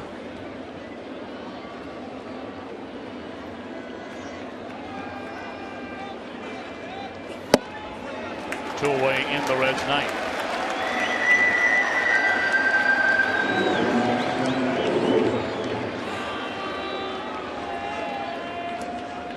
Well, it looks from here, and that's a long way out to that Reds bullpen, that the Reds are going to bring Aroldis Chapman into this game in the bottom of the 9th, whether it's a lead or whether it's a tie game. Well, it might be more than an inning appearance for Chapman. Yes. Maybe they're hoping that he gets, I guess you don't get a hold of a tie game, and then a save. Well, that might be number 2 on the wish list. You could get him the win and the save. I don't know, you can't really split that up among one person, but we could make an exception to that. Number 1 on the wish list is Cozart to hit one of the seats right now. Got that right. 1-1.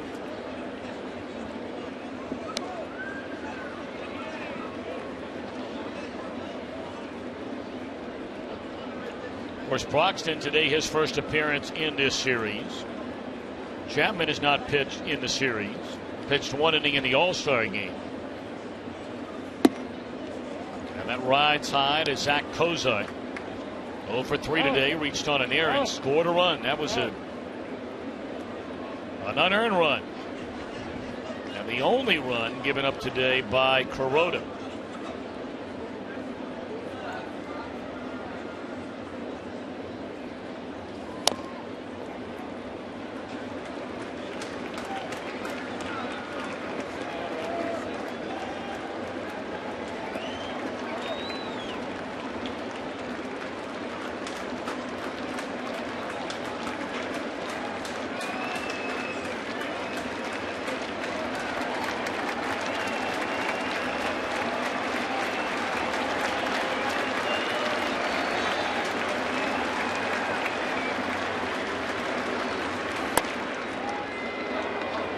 In the air, foul territory, easy for Teixeira. And boy, Robertson didn't even work up a sweat in that 9th inning.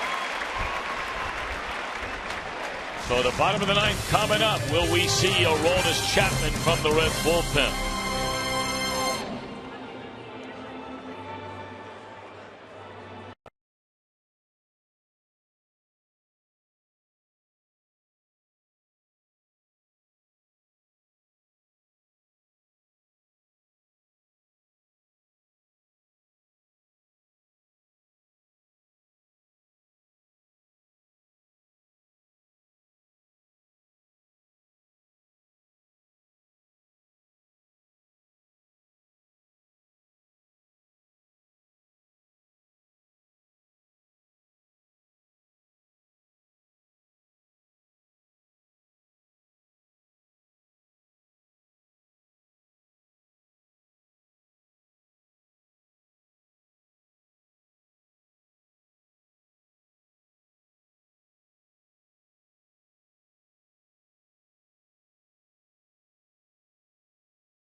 Baseball on Fox Sports Ohio, brought to you by Chevy. Try your Tri-State Chevy dealer today, and by Cincinnati Children's Hospital. Ranks 3rd in the country on the U.S. News and World Report's 2014 Best Children's Hospitals in America. Now, Chris, I know you and I on the train a lot. You better believe it. Around New York over the weekend. I took the D train mostly. What number would you take? A lot of the 4, the 6, and I'm trying to think what the other one was. I was on the first time last night. I can't remember. I don't know what's going on here on the mound, but Angel Hernandez. Aroldis Chapman asked Angel Hernandez to come out because he noticed a spot where he strides, and he's got an extremely long stride, probably as long as Dylan Betances. Yeah, he didn't like the way his foot landed in a hole out there, so they're going to bring out the grounds crew and do a little on-the-spot repair work.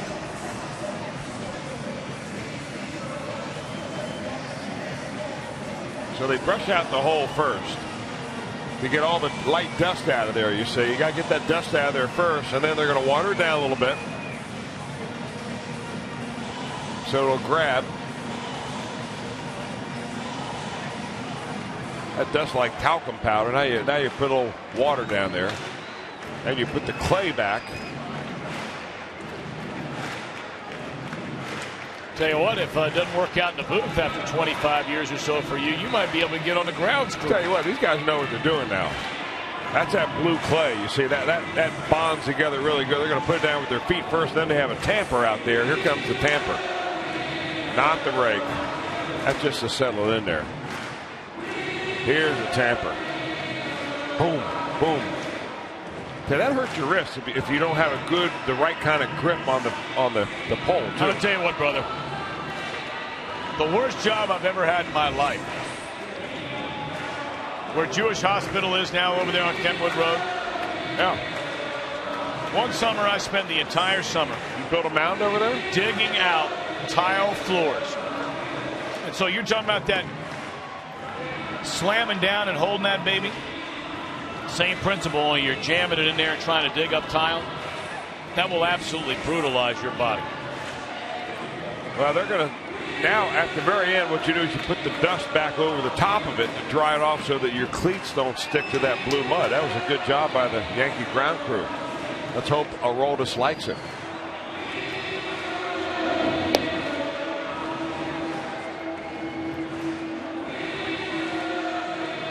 Well done by that. You know, and also well done by Aroldis Chapman. Some people may say, well, what a prima donna out there to, you know, to need the mound manicured before you go out there. But you're in a tie ball game.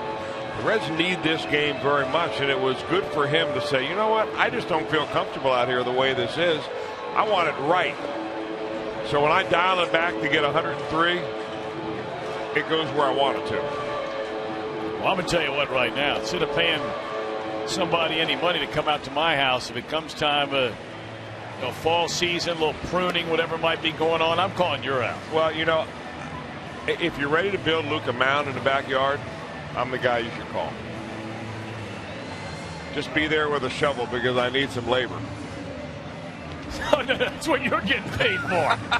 Oh, no, you saw I got nothing to do with it. My forte was up here as the supervisor. No, that's out. Those days are done, my man.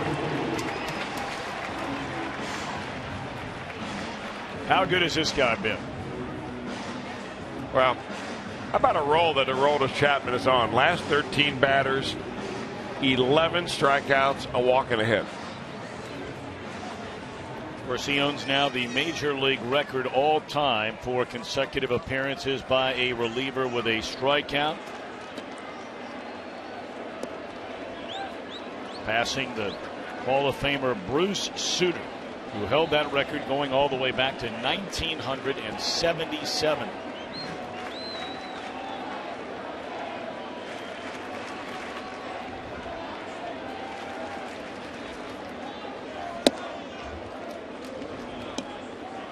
It's 41 appearances now, spanning 43 innings. Chapman has fanned 86 batters during the stretch.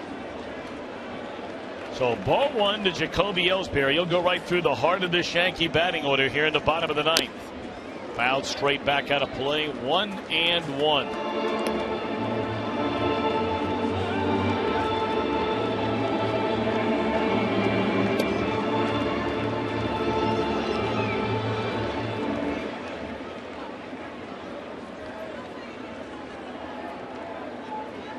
Of course, now there was a lot of worry about Chapman, who's already had a hamstring issue this year. But Chris, when he went over to cover first base, retiring the second of the only 2 batters he faced in that All-Star game, he clearly was hurt.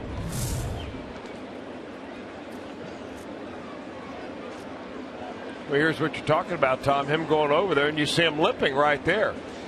You know, it's a sudden push-off. It's where that hamstring grabs you. He only came in to pitch 2/3 of an inning. But if you just watched him pitch and not run, you would never know that his hamstrings hurt him. Last pitch at 102.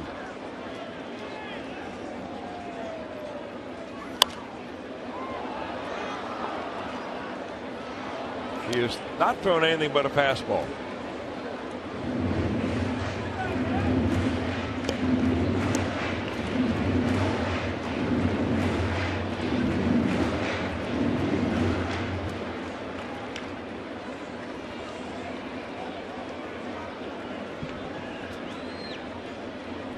Two and two on Jacoby Ellsbury.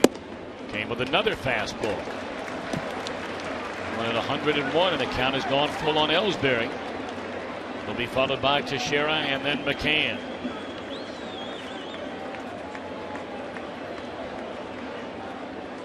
All fastballs, all at triple digits.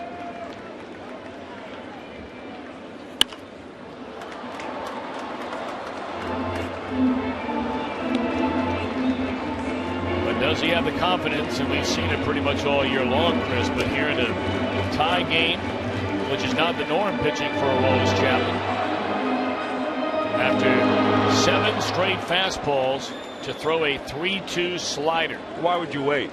I mean, if he was going to throw a slider in this inning, why not throw it the first or second pitch of the batter? Just to kind of get a feel for it.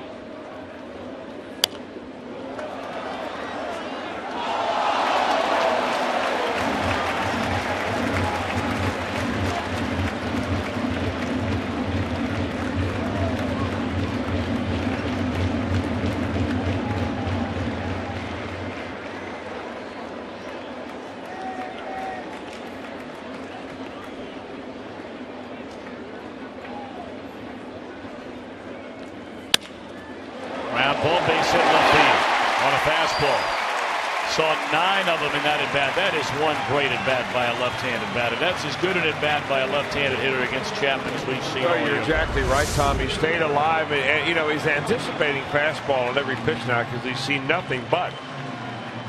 And you got to cheat a little bit just to get the bat head into the hitting zone.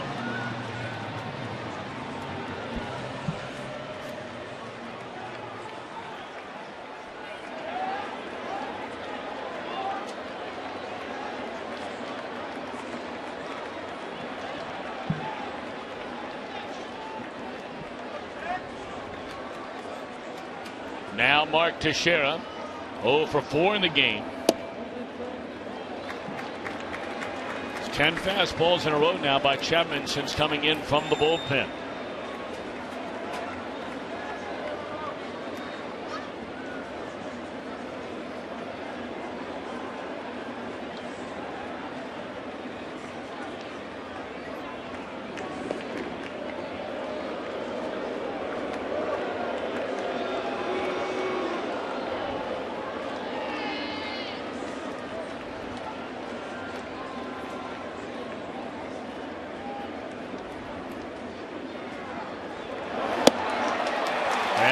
Easily takes second base.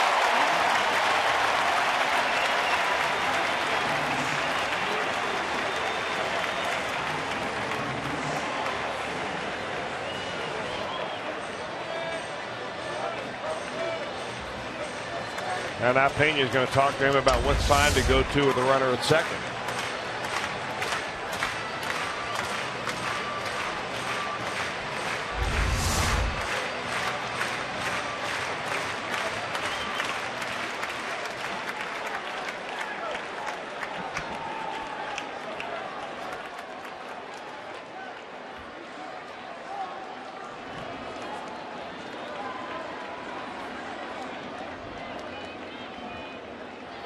1-1, and it's swung on and fouled out of play.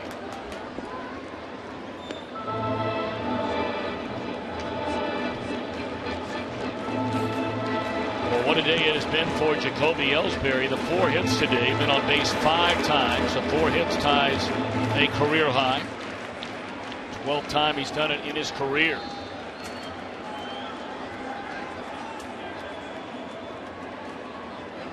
One and 2 on Teixeira, winning run in scoring position.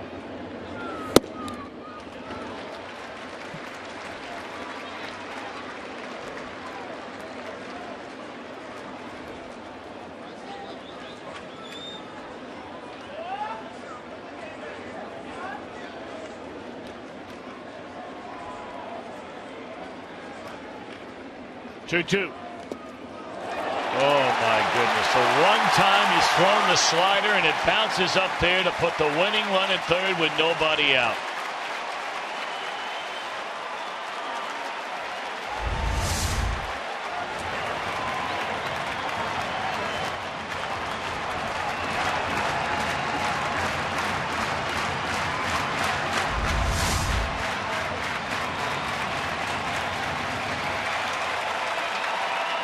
Now, the good news is you've got a strikeout pitcher extraordinaire on the mound. More strikeouts per 9 innings than anybody in baseball. And he needs 3 of them here. At least 2. 3-2 pitch. And Teixeira able to put the bat on the ball.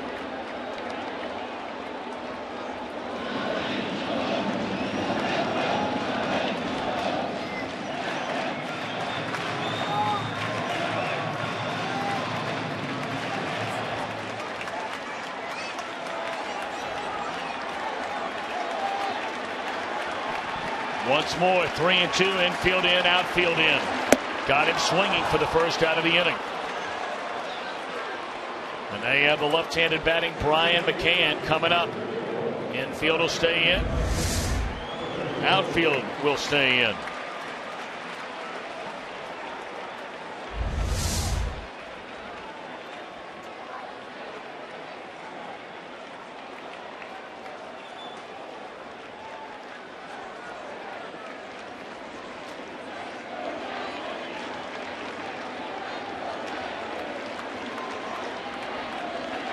McCann today is 1 of 4. And a pitch. Fastball off the outside corner. Santiago, Cozart, Schumacher, Frazier all drawn in. Ellsbury runs very well at third. Outfield drawn in. Good arms in left, center, and right. Straight up in the air. Bruce coming in hard. And you gotta be kidding. You have got to be kidding. You have got to be kidding. The Yankees have won the game by a final score of 3-2.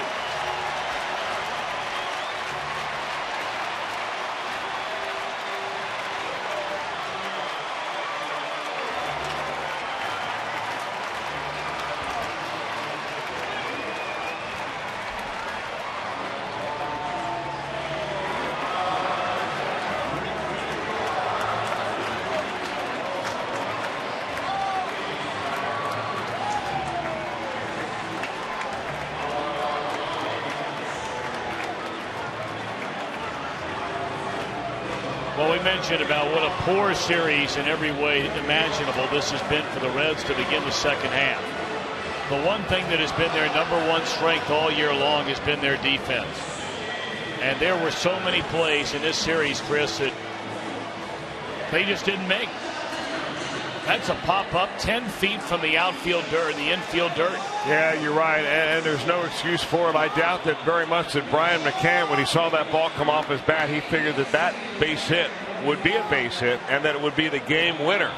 He gets a Gatorade cool down right there as the Yankees celebrate a 3-game sweep against the Reds. And boy, this is a series you just want to forget if you're Brian Price.